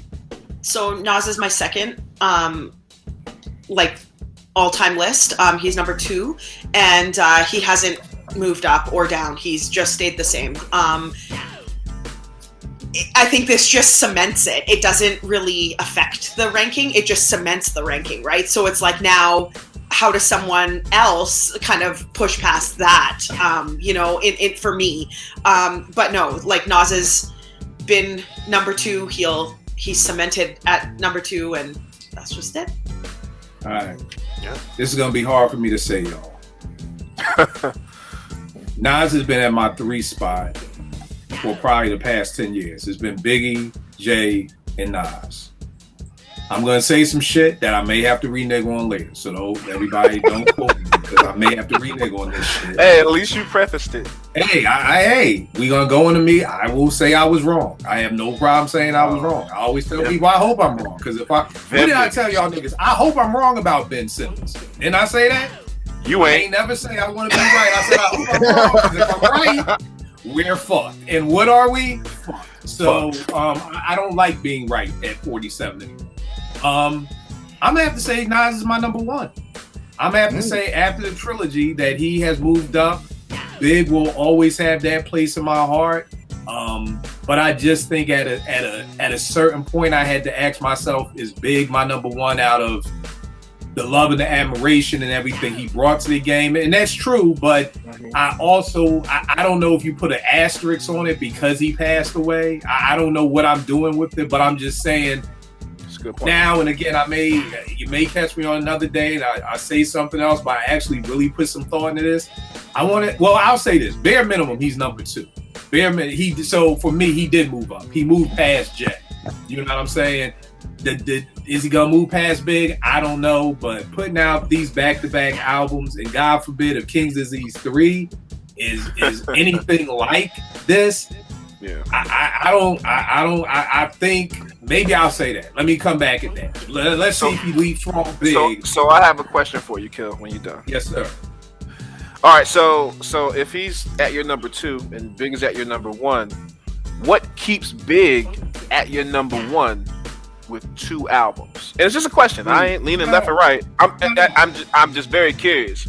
Right. I think the thing with Big with 2 albums is that number 1, I fell in love with mixtape Big first. So people leave out all the mixtapes. They leave out the Come On, Motherfucker, Come On, the Lord Finesse one with Sadot. They don't know about Think Big with Pudgy the Fat Bastard. They don't know about Dreams of Fucking R&B. That's the first time I heard that sample chop like that. Right. So that's the thing. Like, Big had so much more than just the 2 albums. I mean, we're talking about the verses on Junior Mafia. We're talking about writing for Lil' Kim, writing for a whole goddamn crew of fucking Junior Mafia. You wrote 2 albums with 3. I don't even know how many people was in Junior Mafia. How about this, y'all? Hip hop trivia. How many motherfuckers in Junior Mafia? Because I don't know. I just know Little C's, and I think a nigga named Crook. See who No, made that's the photo Crooked shoot. Eye. There's a nigga with Nino. the Steven name. Cheek Del Nino? Vecchio. There's Nino. That's my god. Nino Cheek Del Brown. Vecchio. And then there's somebody like Klepto. Rob you, but One of forget. them was the passed story is away. he I wrote didn't a know bunch that. of he wrote a bunch of songs for people most of us can't name if we had $1 million on the table. Because if somebody said, "Kill, here's $1 million," name everybody in Junior Mafia after Lil It's C, nine. Lil Kim, and It's 9 people. It's 9 people in the promo press shoot. I quit. So I could not name. Yeah, I it's could not not. name 7 of them Yeah. niggas. Not no way. But to answer your question, Rack, I think it was just everything Big brought to the game, the I got flow, you. seeing the graduation of Big going from, ready to die, give me the loot Big, the unbelievable Big, the way that he was able to take Bone's style that I hated and flip it and made me love it. And, Big to me was just so incredible of an MC. And I mean, I get it, Beezel will call him the Bo Jackson of hip hop, like, we don't know what Bo would have become and everything like that. I get that, but I just think Big made so many in the short time that he was here, from Party and Bullshit up to real niggas do real things. Like that's what I mean about that mixtape Big. Like most niggas I say real niggas do real things. They don't know what I'm talking about. No, not at all. So I just thought about something, man. We only had Big for roughly 5 years. That's it. Yeah, That's it. And when you Damn. and listen, that's a crazy thing. Now I think it also because we really didn't expect Nas and Jay or anybody to be rapping longer than 5 to 10 years. You know what I'm saying? Like that shit was not. It was an anomaly back then. Rappers putting their albums out in their 30s was an anomaly back then. People weren't doing that shit. So I think when you have that, and then you think about Big's impact and the type of impact he had between the ages of 19 and 24. You know what I'm saying? It's like that's the reason why I don't think Nas can move up. Nas can't. Nas. I'm not sure if I can move Nas up to any past Big. Yeah, you're right. You're right. I was about to jump out the window, y'all. I was about to jump out the window. Let me bring that back. I just was curious. Nas did jump over Jay because even when I'm thinking, when me and my peoples go back and forth about Big and Jay, it's usually that argument. And I'm like, yo, I've seen a DJ play 3 hours of Big Sits and club bangers, and it never makes you stop. Like, I don't know if and again, for somebody else, again, we all have our own personal scale of what we look at and what we care about. Somebody else is sitting at home like, Kill, I don't care if a DJ can play Val Mantra for 5 hours in the club. He's my number one. That's cool. You know what I mean? But it's just the amount of music that Big made. Again, you put on Unbelievable. If you're fucking with people my age, the whole room is gonna lose their mind with Unbelievable. You know what I mean? My wife knows every single word of Unbelievable. I was sitting here, I played this shit, and I saw her literally spitting every lyric, and I was like, I didn't even know you knew this shit like that. You know what I'm saying? And love her even more. Look at that, yeah.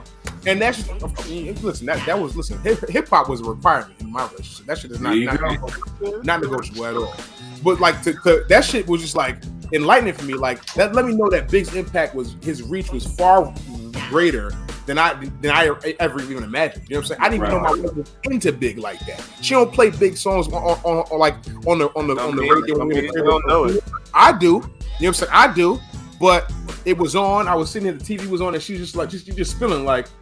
I'm like, wait a minute. And you know the crazy thing about that, that a woman knows that bar for bar, and this ain't no radio song. This is fucking B-side. DJ Premier. Nah, this ain't talking B-side. about the remix the Porsche. What's your favorite joint? Your big joint with Mary and Faith. One More Chance.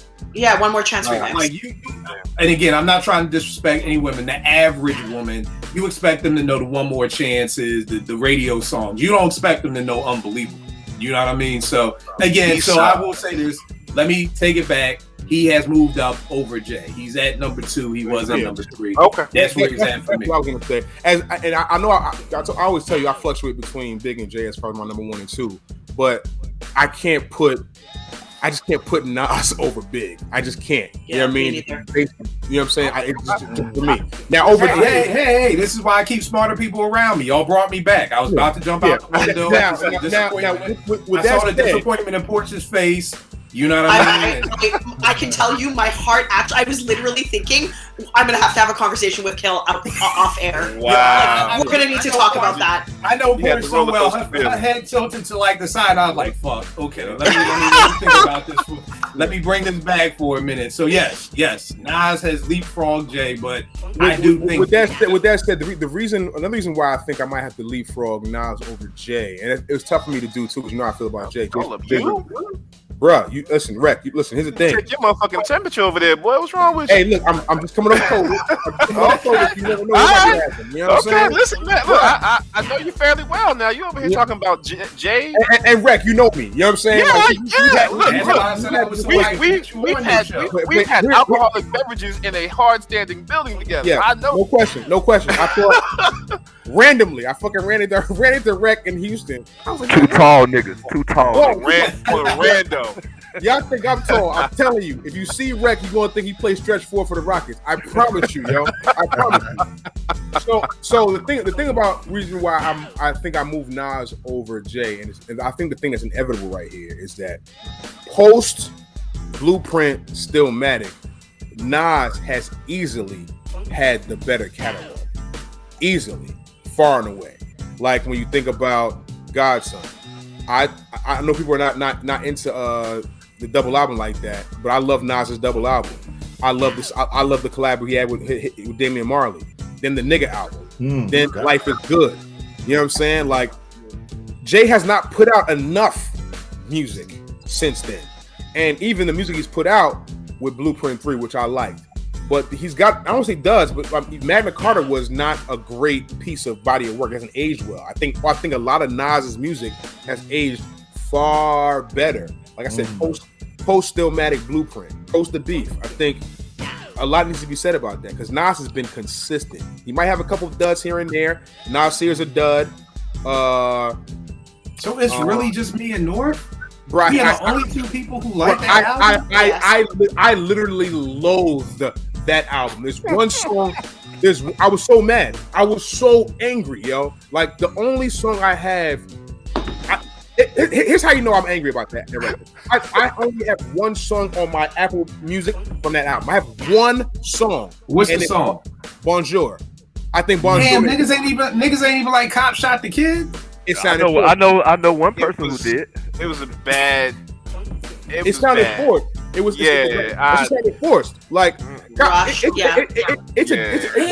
thought that shit was crazy. I was like, yo, why did I never think to use that? The Cop Shot the Kid and it's a dope killing people. But Nas wasn't spilling on there like that. I think Bonjour is a very plush, very elegant, luxurious song from top to bottom. You know what I'm saying? Lyrics, Tony Williams, the beat.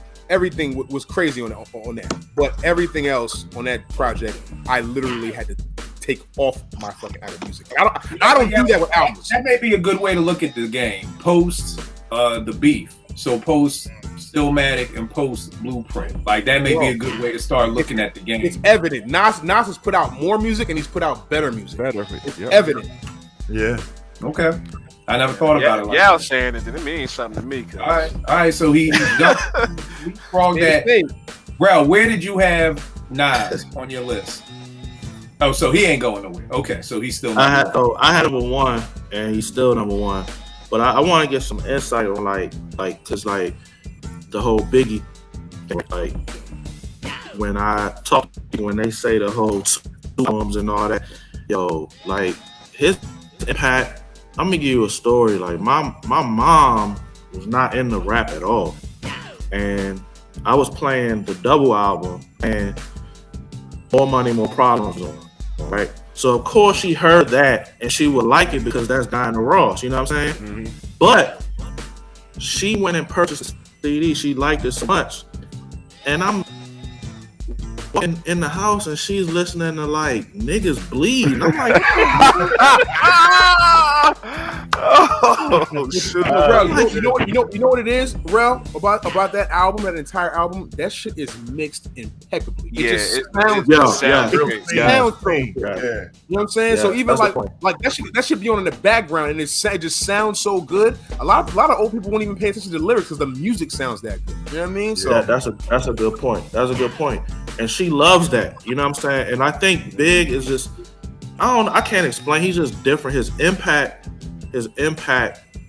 is what makes him one of the best ever with only having those 2 albums. You know what I'm saying? Like impact, like Biggie was John was a Coltrane, time- right? you wasn't putting no name next to his except Pop. But I know on the East Coast we wasn't putting him next to him.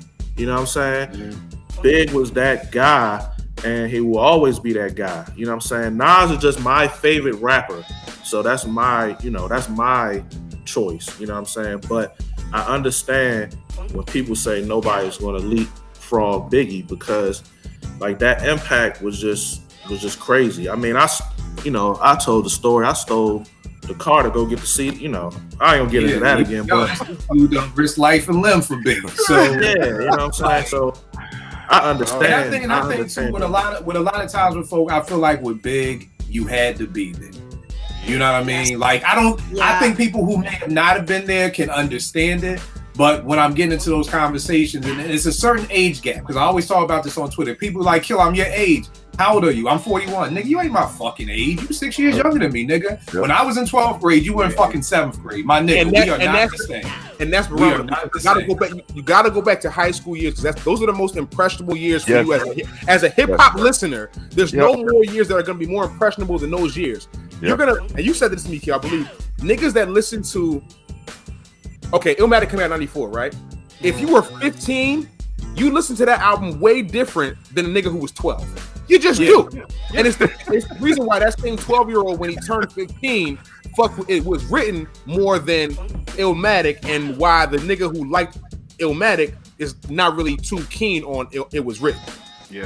It's only a 3-year age gap, but when you're that young, it's the impressionable. It's the impression that it makes on you. You know what I'm saying? And what happens is once we're all working and married with kids, we all just kind of blur in together, and it's just like we're here. Yeah. And it's just like nigga, you 41, you are not my age. Stop it. Yep. Like you're not. And I said this on Twitter the other day because niggas was like bigging up Crisscross again, like they're legends, and I'm like, see, this lets me know that you are fucking 10 years younger than me. Because guess what? Yeah. When Crisscross came out and I'm 16 and you're 6, I get why you fucking love these two little niggas, because you were 6. You know what I mean? But don't try to tell me I'm 16, 17. We thought Crisscross was whack. Jump was okay, but it wasn't nobody playing Jump at the fucking neighborhood hood party. You know what I'm saying? Or I missed the fucking bus. But I get it, because if you were 6, then maybe you felt like I missed the bus. This is your thing, because you really did miss the bus. Yo, why is that hook stuck in my head now? Damn, Kill. I missed the bus. With that stupid ass dance right there. Like, stop. What about you? Where was Nas on your list? And has he moved, or has he stayed put after this trilogy? Yeah, Nas was always in my top 5. And I never really gave it much thought until just now about how you said how after the trilogy, has he moved up on my list? And I would have to say he has moved up. Now y'all know that Redman is my number one. He's my favorite rapper. You know what I'm saying? But I still feel that Nas, even though Redman is my favorite rapper, Nas is way more. He's a way more cultured rapper than Redman is. You know what I mean? He's more of a. So for instance, let me ask you a question. Favorite better. Do you have a GOAT list and a favorite list? Like, for instance, I know Michael Jordan is the GOAT, but Allen Iverson is my favorite. So I have White Chocolate Jason Williams is one of my top 5 favorite NBA players, but I would never put him in a GOAT conversation. So do you? But you may not have that. That's why I'm just asking. You just have your favorite. Okay, so Nas was in your top 5. Has he moved up after the trilogy? Okay. Like I said, I never gave much thought about it, but I would have to say that he has, because out of all the rappers on my top 5, he is the most he is the most consistent, and to this day, you know what I mean? Nas is you know what I mean? He is still putting out high-powered music and shit. You know what I'm saying? Like, in my top 5, I got Redman, I got Busta, I got ODB, I got Nas, and I got Jay. Out of those 5 people in that group, Nas is still the one that's putting out. He's still putting out music and relevant music, not just some shit that some of these these guys sometimes put out albums. Yeah, and you don't know nothing about it, but he's still putting out shit at a high level out of the guys on my top 5. So I never really gave it much thought, but he might have to move up. I don't know about number 1. But I feel you. Let me just say, because we talked the other night, I love you. It got Old Dirty in your top 5. I love that. I think Old Dirty doesn't get enough love out here in these hip hop streets. Vern, what about you? I know you really don't do lists. Yeah, I only have lists and rankings because of y'all show. This show. Otherwise, I just have people I like. Well, do you like Nas more? I like Nas more, and I'm gonna go back and listen to stuff that I only have a cursory knowledge of Nas. Well, don't listen to Nas here, because obviously. No, I know that album. Yeah, that's the album we was on the show for 2 hours. All right, with Bezo. Yeah. Oh God. Oh man. The best part about that show is me and him argued for about an hour and a half, and both gave the show y'all rated. They argued. We argued for an hour and a half, and literally was like, I give it a 3.5. And it's like, nigga, then what the fuck did we just argue for? I'm expecting you to give it 5 mics. Man, Bezo had me sweating, like pissed off sweating. Because man, I hit you up, feel like, yo, y'all still good?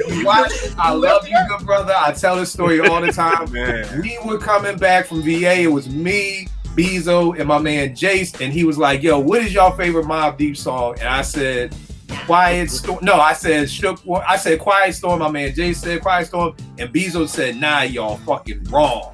It's fucking Shook. I said, how are you gonna tell me my favorite song is wrong? And me and Jason just looked at each other like, yo, this nigga. But Bezo is hilarious. Because like, yo, how do you ask somebody who is your favorite actor? And you be like, Denzel, like, wrong. Richard Gere? Are you serious? Oh man. Okay. All right, so. Yeah, just don't listen to Nas here. But yeah, go back and dig in the crates. But obviously that didn't do it for nobody. But me and North. Is North his daughter? I don't even know. Yes, okay, me and the daughter liked it. Kim didn't even like it. Rec, does Nas move? Where was he on your list? Does he move up? Shout out Bezo, man. I'm sorry. Bezo crazy bro. Shout out Bezo, who literally had me spin around in my chair. Like that's where it came from. That was that episode. When I spun around in the chair, because I was just like, I quit. I give up. I give up. I'm sorry. I was back there, man. So Nas for me, he's in my top 3. Kind of like everybody, you know, the top 3 everybody has, you know, your Jay, your Nas, your Big. I would have him at a number 2. I would probably have Big first. I don't think that this trilogy moves him, but I'm gonna have to go back, listen to it, and come back and say, okay, whether or not I need to reassess that. And I asked the question earlier because I kind of feel the same way. Like for that small time that he was here, the impact, like you can't deny. So that's why I asked. But it's today, impact right now, and reach, right? With Big? Yeah. Reach is super important, and I don't think people really understand. A lot of people don't really understand how that plays into impact. Like it really goes hand in hand. That reach is what kind of sets Big apart from a lot of people. So yeah, a lot of people's careers came and went with his passing. You know, right. No more Junior Mafia because they ain't had that pen, and Kim had to. Yo, I swear to God, if I see another Little C's interview talking about Big, I'm like, bro, you've been talking about this nigga for the past 25 years. Go get a job. Go get a job. Yeah. And again, I think you had to be there because I get it. On paper, it's like how. You know what I mean? He has 2 albums, so you don't know about the mixtapes. I was in a barbershop one day. And the nigga, I was like, yo, I'm about to get my best of Big. He was like, nah, I got my best of Big. And he came in with like the Arista Bad Boy best of Big. I'm like, nigga, I'm talking about shit I'm talking about, again, Dreams of Fucking R&B, bitch, was as It's big a of a white song label, for man. and anything that was on Ready to Die. Like, that was up there. Gnu knows when we was at Morgan, like, when Dreams would come on, as I sit back, relax, come on, man. Like, that was a party, that was on the college circuits heavy. Right. Yeah. But a lot of people don't understand. I did that in the barbershop with a Jay-Z joint. Dude was claiming he was the biggest Jay-Z fan in the world. I was like, yo, but the In My Lifetime Big Jazz remix. He was like, what's that? I'm like, nigga, how you a Jay fan and you don't even know what In My Lifetime is?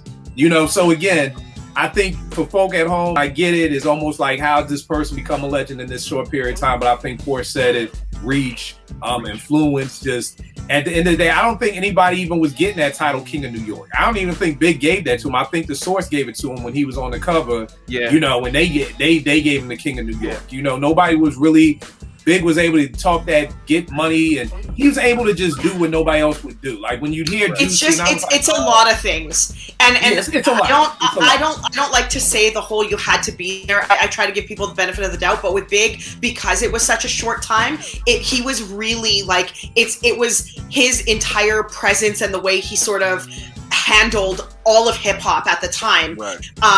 I mean, there was an entire coastal war with him and Pac. Like, I don't think people really understand the magnitude of what that sort of entailed. You know what I mean? Like, he carried an entire coast. Yeah. For what? And there was nobody else. Like, we gotta think. It was Dre. It was Pac. It was Snoop. They were killing the game. Yes. Killing the game. It was MC. Listen, and it brought everybody else like MC8, and there was all these West Coast rappers. There's always all you saw on BET was the West Coast rappers, and it was literally Big. Was literally like holding carrying the entire East Coast. The entire coast. Yeah. And so again, you had to see the interviews. You had to see the amount of receptivity there was when Big would walk into. I remember I think Much Music did an interview with him at one point, and the streets were wild, like wild. There were so many people out there just to see through the window of this interview. Like it was insanity. So yeah, I can't really. I hear that a lot. Like, oh, with 2 albums, and I'm like, but it's so much more than just albums. But anyways. But you know what I think there's two. Shout out to Porsche. This is Big. John Coltrane is my favorite jazz artist. Big flowed like and I'm glad on that documentary. He flowed like he was a freaking saxophone. I mean, nobody bounced on the track like Big, man. It's I can't even put the words to it. But yeah. Yeah. Well, thank you all, people, for not letting me jump out the window. I appreciate y'all. That's why I keep smarter people around me at all times, because I may say some dumb shit. What else was I gonna say? Oh, I think I lost my train of thought. All right. Last thing, Porsche. Let's clear up real quick our wonderful Twitter spaces the other night, because Hit Boy wanted to throw me on the IG like I was dissing this nigga, or and everything like that. For people who don't know, Porsche hosts our Apartment 5B Twitter Spaces on Monday. I basically was explaining that I wasn't a fan of Hit Boy before. I didn't like niggas in Paris, so I thought he was gonna fuck up Nas and Benny's career. And I said, yo, you know what? He came. I'm wrong. Hit Boy was in the room. He screen recorded it, put it on his IG. The next morning I'm waking. Trey Lee is calling me at 10 in the morning, like, yo, niggas is like, because I don't go on IG. I literally go on IG, I post my shit, and I leave. Like, y'all know me, I live on Twitter. So niggas is hit me on Twitter like, yo, man, they killing you. And I'm like, who the fuck killing me? My notifications is fine. They like, nah, nigga, go on Hit Boy IG, they killing you. Moral to the story is, again, y'all, and I've said this before, we need more fans, less stands. Yep. All I said was, I wasn't a fan of niggas in Paris. I didn't think this was going to be a good outing. And here's the thing, y'all. I'm on Twitter every day. I didn't see anybody on Twitter who was excited when Nas said I'm doing an album. I ain't see one person from hip-hop Twitter like, ooh, I can't wait for this shit. Not one person. Now y'all want to go back in the time machine and be like, oh, no, we knew this was going to be great. No, y'all didn't. Nobody said nothing about Hit Boy. Y'all wasn't excited. And like I told people, too, let's not act like what Hit Boy is giving Nas is some niggas in Paris shit. Because Hit Boy said that on his IG, like, yo, I made a song that niggas could do back to back. I don't give a fuck if you gave them niggas a song that they could tour around the world and all they perform is Nigga for Paris in 50 minutes. I thought the shit was trash. But where else in the world on social media can you say you were wrong? This person is dope, and you still burn your timeline down for them? Like, where else in the world? It was nasty, I gave man. the example. It was nasty, man. It was nasty. If niggas said, yo, Kill, if niggas said, yo, Kill, I really wasn't feeling your beats, but you know what? I heard that joint you did with Yao. Yo, man, I was wrong. You got some shit. How in the world can I get mad at that?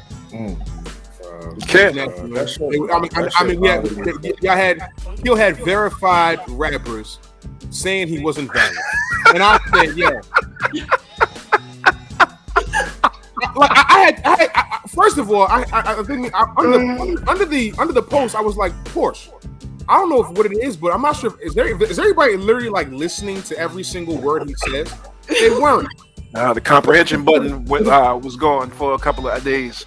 No child left behind. Except for you. I was just about to say, y'all use a real big word. Comprehension. They don't teach that no more. Yo, Rex, I was blown away. I was like, this is what's going on. Because first of all, my man Marlon, he listens to our show all the time. He hits me the night before. He's like, yo, they about to hit your man up on this page. I was like, and I said, nah. I said, nah. I heard Hip Boy was in the clubhouse, in the spaces, and it wasn't nothing. The next morning, bro, when I was reading these comments, I said, yo, what's going on?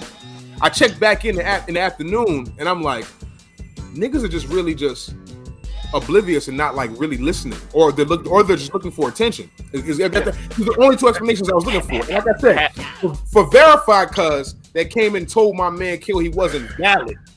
And I'll say this, because when Trey hit me with that, and I got at Torre on the timeline, he said, because I was talking kind of greasy, because it's like, nigga, you talking greasy to me. And I'll give the boy credit. He was like, yo, I thought you were saying you had never heard Hit Boy and you was doing this out of assumptions. And, I appreciate, because again, I was in my feelings, because I'm like, bro, like, you ain't hip hop Jesus to be telling somebody to verify it. And that's what I'm saying. Like you're not even a top 100 rapper in the world to me. Yeah, I don't want to do your 100 rappers.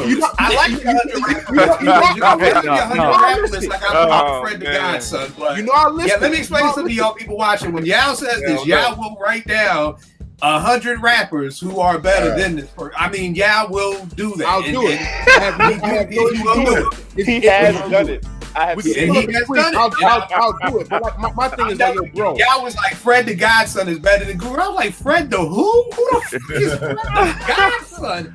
Fred the fucking Godson is better than Guru. But then I heard Fred, and Fred is a monster. I don't think he's a better MC than Guru. Okay. But as far as making songs, but neither here nor there. Fred the Godson. I'll do that. But my thing is like, yo, humble yourself a little bit, bro. To be calling somebody man. man. That's what pissed me off, bro. Choice of words. That's what pissed me off, right? And my whole thing is just like, look, I don't know anywhere else where somebody can say I was wrong, you proved me wrong. Most people like that shit. Most people get like that. Like, yo, I thought y'all podcast was whack, but I tuned in and man, I loved it. Mm-hmm. Again, how can you be mad at that? You can't be mad at that. But here's the thing. Stands are just like walkers on The Walking Dead. They're brain dead.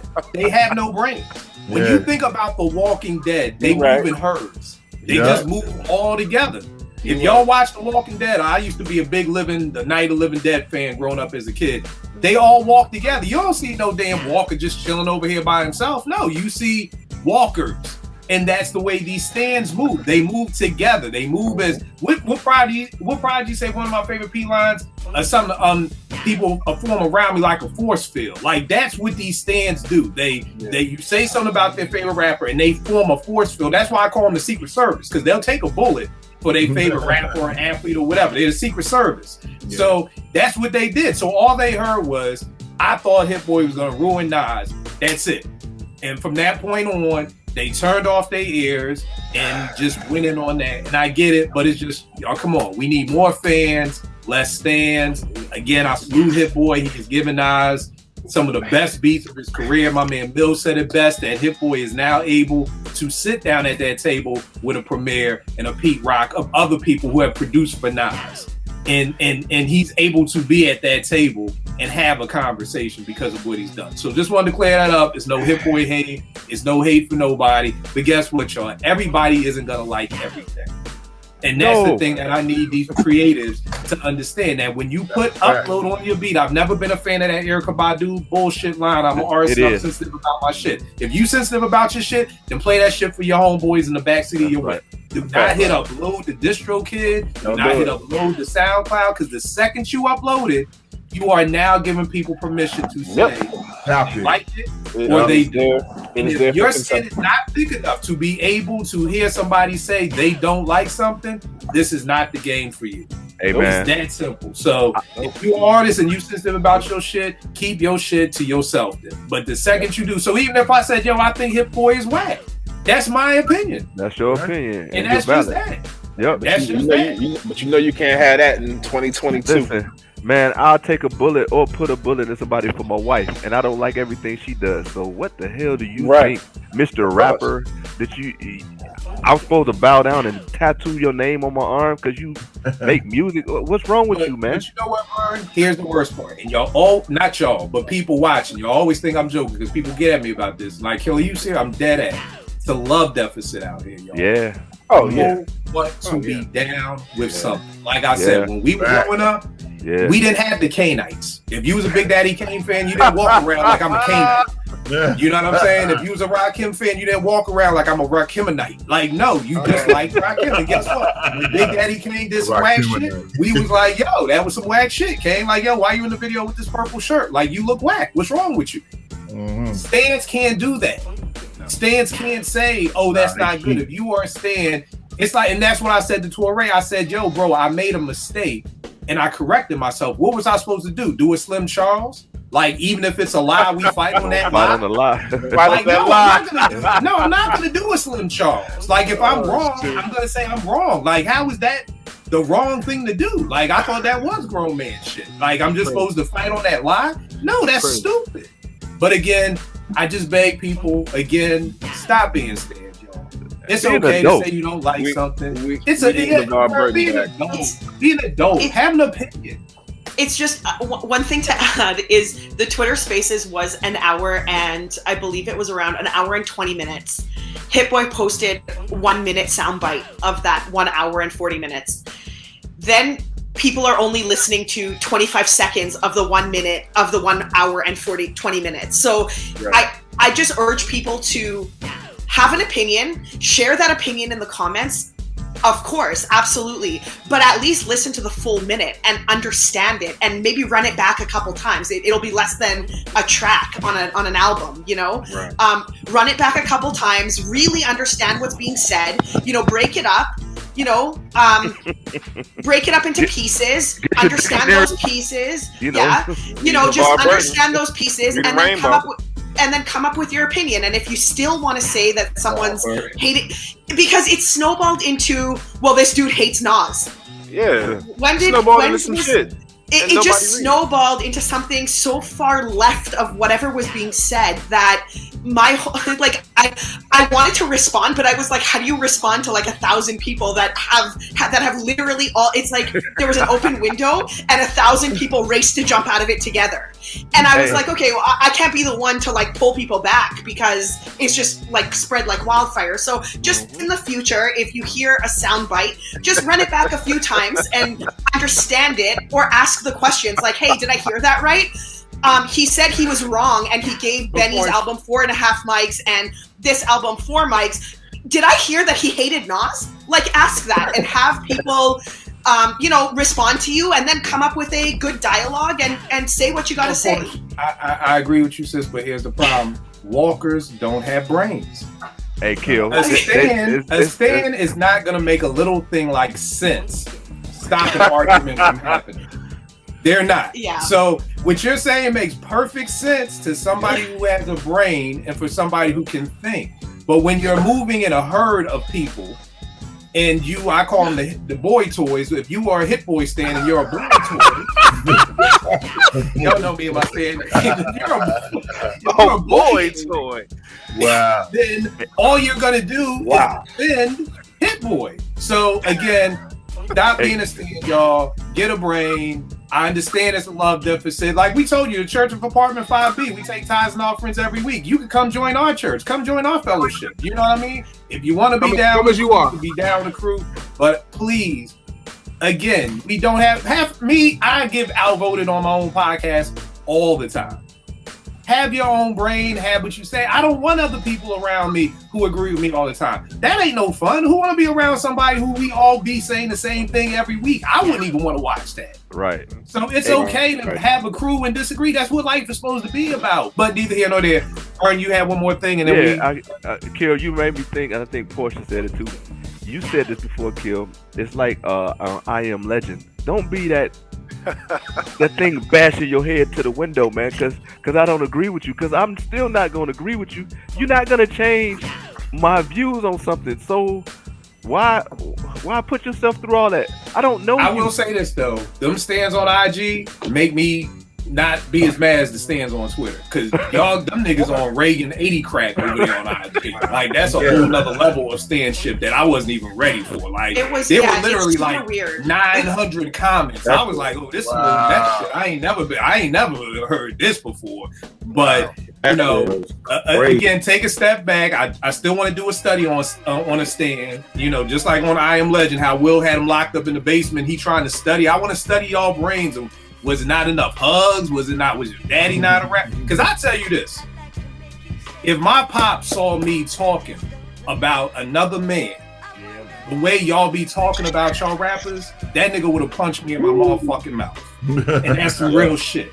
Like, yo, who the fuck are you? Do you know this nigga? Do you like this nigga? Like, yo, my pop would have, the stuff that y'all be writing about y'all favorite rap, yo, y'all should be punching y'all. But that, I understand, I work in the hood. There ain't a lot of fathers. I get it. You know, and that's why I'm not making a real joke of this, because it's a problem. I was out in high school. I was out in a middle school, and we were talking to kids about like, who do you look up to, mentors, and like this back in the day, people saying Kevin Garnett and you know Paul Pierce. And I'm like, yeah, but those are ball players. I'm like, niggas that you know. And they're like, you mean black men in our community doing the right thing? Nah, we got nothing. So if there's nobody for you to look up to in your neighborhood, then guess what the next best thing these kids are gonna do? They're gonna look up to these basketball players they don't know. They're gonna look up to these rappers that they don't know. So even though I make a joke about it, like, yo, y'all do know Jay-Z is not really your father. You do know that, right? Deep down in their soul, Jay is the closest thing they have to a father. You know, and which opens up a bigger can of worms of what's wrong with our communities, that you have to look, that young men have to look at men that they've never met or will never meet and have this affinity for them because there's no black men in the hood to be able to do that. But that's a bigger thing for a bigger another day. tithes and offering conversation, like the last conversation. You know, just everybody take care of your kids. Just go pick them up, take them out, do something with them. Gnu, tell me all about the iCast podcast, where they could check you out, all that good stuff. You just had the Cellar Dwellers on, talk about that, chop it up. It's the Gary Gnu show. I had to I'm sorry. For the Gary Gnu show. It's all good. But yeah, man, you know, this year, man, I've been blessed, man, to have a lot of special guests come on my show, man. But last night I had the Cellar Dwellers on there. I was really only expecting to just have Ugg, and in the middle of the interview, man, he called Phantasm. Next thing you know, we had Nick Wiz, and the whole group was in the live, man. And I was like, yo, it was the last show of the year. I was like, damn, this shit was fucking. It was amazing, man. So, but yeah, man, I've been rocking every Wednesday night, 8 o'clock on IG. Check me out, Gary Gnu Show on YouTube. It's New Tech presents the Gary Gnu Show, and yeah, we just gonna continue to splash. You know what I'm saying? What's the IG and the Twitter? The IG is GNU_show, and my personal page is at Mr. Gary Gnu, and the YouTube again is New Tech presents the Gary Gnu Show. All right, dope. Verb, if you're looking for a house in the ATL, Georgia, so many more states. I can't keep up with him no more. Where can they get at you, good brother? On Instagram at V the Loan Closer, on Twitter at VChandler10. Man, have fun, and man. I still salute this dude, man, because this nigga sells more houses during a goddamn pandemic than most people can sell on a sunny fucking 90-degree day. Like this, I'm like, yo, this dude be selling houses like crack out here, like literally. So if you need a dope house, that's the person you need to get at right there. We got that WMD. Right shit. And they can talk about red top, blue top. We got them all. Whatever kind of roof you need, we got. You want a red roof, blue roof, all same roof. The streamers say different package, same package, different name. We got it for you. Rack, where can they get at you, good brother? Man, it's been a busy situation, man. So Busy's good though. Busy is good, man. So K102, Tennessee.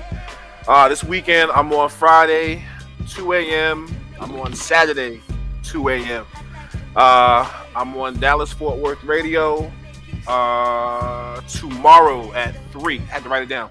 Tomorrow at 3. Just dropped a project with my little brother Chade and my man Anthony Cannon. Plug Talk 2. Banged out the scratches on that. Dope little 5-part EP. Shout out to Eddie for the write-up. Appreciate the kind words, man. Working on some shit with Vegas. Yeah, but we working.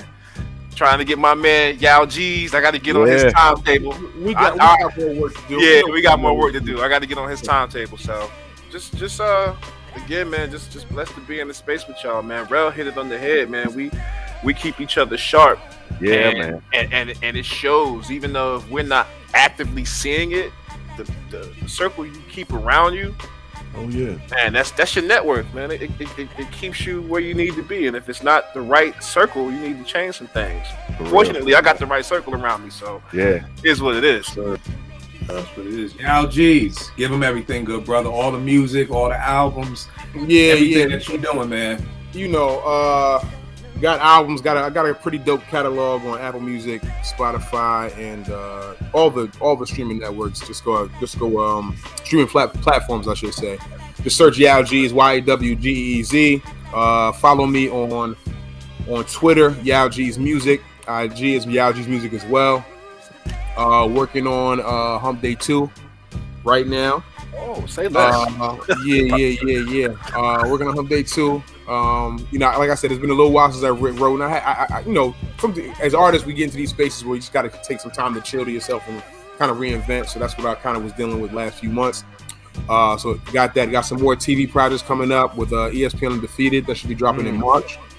Hopefully. Now, tell me a little bit about what you do with ESPN and Undefeated. So real quick, I used to work at ESPN full time, and in 2012, I got an opportunity to do spoken word pieces for the NFL Sunday Countdown, and that spun into me doing some more pieces with a lot of their entities, and now I've kind of developed a relationship with ESPN The Undefeated, where for the last few years I've done some Black History Month work with them.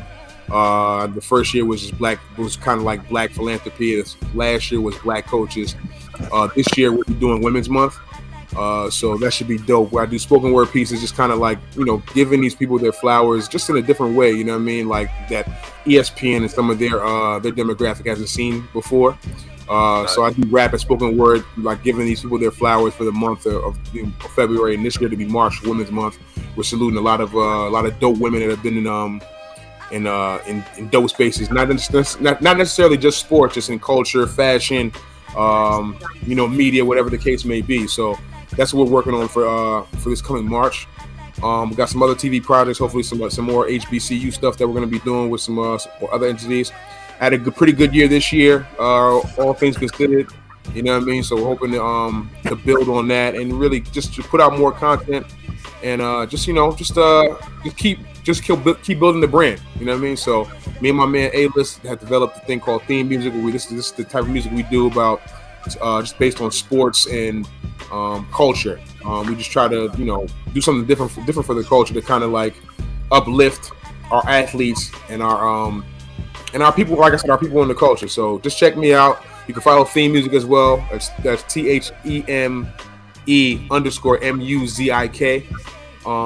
And yeah, we're just ready to keep rolling, bring 2022 in with a bang this year. We're trying to do some more stuff and have a like I said, expound on the year that was 2021 and have a really, really good 2022. So that's all my info. Check me out. If you like dope hip hop music and dope content, follow me and I got that for you. I'll tell you this, bro. My two favorite that you did was John Thompson, and Dawn Staley. You know what I mean? You know Dawn from the crib. So Dawn reached out, which is really dope. Yeah, Dawn reached out. She's like, yo, you know, this is really dope. You know, she really was just these people. It's funny how you get into these spaces. You know what I mean? You do these things for people. You don't really expecting it too much for people because, you know, I've done that stuff on LeBron, never heard anything about it. I've done stuff on John Morant, never heard anything about it. But Dawn Staley reached out personally, was like, yo, this was dope. I appreciate you. I did one for Eddie Robinson. His granddaughter reached out. You know what I mean? Was like, yo, this is the dopest. This is the dopest tribute. This is the dopest tribute anybody's done for my granddad. And that type of stuff. Right. I mean, that's the type of stuff we do it for. I think, you know, the accolades are cool, and you know, obviously the payment is good as well. You know what I mean? But the comments and the people that really are touched by the content, that's what we do it for. If we can leave something with somebody that people can really be proud of and really point to, then our job is done. You know? Yes, sir. Dope point. Rel, where can they get at you, good brother? Town J-Ben on Instagram, J-Ben215 on Twitter. Just trying to do some things in 2022, get in better shape. Just bought a Peloton. It's kicking my ass, by the way. Oh my God. There you go. Yo, now, Rel, I was going to tell you this. Here's the part that nobody, and again, I may just be slow-mo Joe up here, but I had no idea with losing 50 pounds comes a whole new wardrobe. So just get, because I lost some weight, and then I was like, yo, this double XL look like, Naomi be like, yo, you looking like you wearing Pop's clothes or something like that. So you better get your Poshmark face stuff together, because I got you. You lose that weight, you gonna need about that one, bro. You know, the other thing too to be careful too, bro. Everything, like my head, I had to get new hats. Like, because like my head got smaller. Like, yo, some people get smaller. I'm dead ass. Like, people don't talk about it. It's like, well, Weight Watch, you like just lose weight. Like, yeah. Then I looked up, I was like, oh fuck, I can't wear none of this XL. Like, you gotta get rid of it. You got, I was on Poshmark like Vern. I'm out here selling coats like out the trunk of the car. So yeah, just think about that with the Peloton. You gotta keep some money on the side for a whole new wardrobe. Porsche, where can they get at you? On Twitter at @SherShayLovePorsche, and we do Twitter Spaces on Mondays at 6:15 Pacific Time, 9:15 Eastern Standard Time on Twitter. Now, Porsche, quick question: you gave this project 4 mics, right? Yep. Magic. How did you feel when Nas said, Cole, Kenny, and Drake are like Nas, Biggie? Me, Nas, Biggie, and Jay. How did that make you feel? I just want to know. You had to. It actually. Listen, I people already hate me for whatever happened on Twitter Spaces. Yeah. It's all right, Porsche. I just as soon as I heard that, it's to me it's good. To me it's good. Like, I love when people hear Philly and I'm the first person they think of, or they hear Beard. When people hear Drake, I think you are the first. Well, for me, you are. Like, as soon as he said that, I was like, ooh, oh shit, what Porsche? I had to rewind that back. I was like, what did he just say? And then I heard it a second time, and I was like, are you serious? Like, he just said that? And he compared, like, why do you gotta put Drake in there? He's a pop star. Like, you didn't name any other pop stars. But anyways, let's hear the girl. I digress. If you got to know. Yeah, I'm gonna fight you one day. We're not doing this. This is about to start a whole new show. I'm gonna walk to New York. I'm gonna walk to New York just to fight you out. I'm gonna walk. Wow. Yo, also, Gnu got beats. So if you're looking for beats too, you need to get at Gnu. He got some heat too. So for everybody out there listening, beats. Yeah, that's that 609-295 brother of mine right there. And y'all already know what it is with me, Kill889, Twitter, IG. I want to shout out the Willmatic project that me and Vegas did this year about his cousin Ill Will. My man King James out of North Carolina. We did our first 48 hours, which is a blessing. Both of those two projects have been making a lot of people's like year-end lists, whether it be a song or a single. And again, as a creative, you can't ask for anything better than that for just something that you worked on to make somebody's list, and you didn't pay them for that shit. Because let's keep in mind, a lot of people will buy a placement for that. So it's dope that that's happening organically. I did that project with my man Echo. Echo is the name, season 7. I also did that joint Beautiful Murder for RJ Payne this year. So it's a good year for me production wise. Looking for even doper things in 2022. I will check y'all next week, good peoples. Yeah.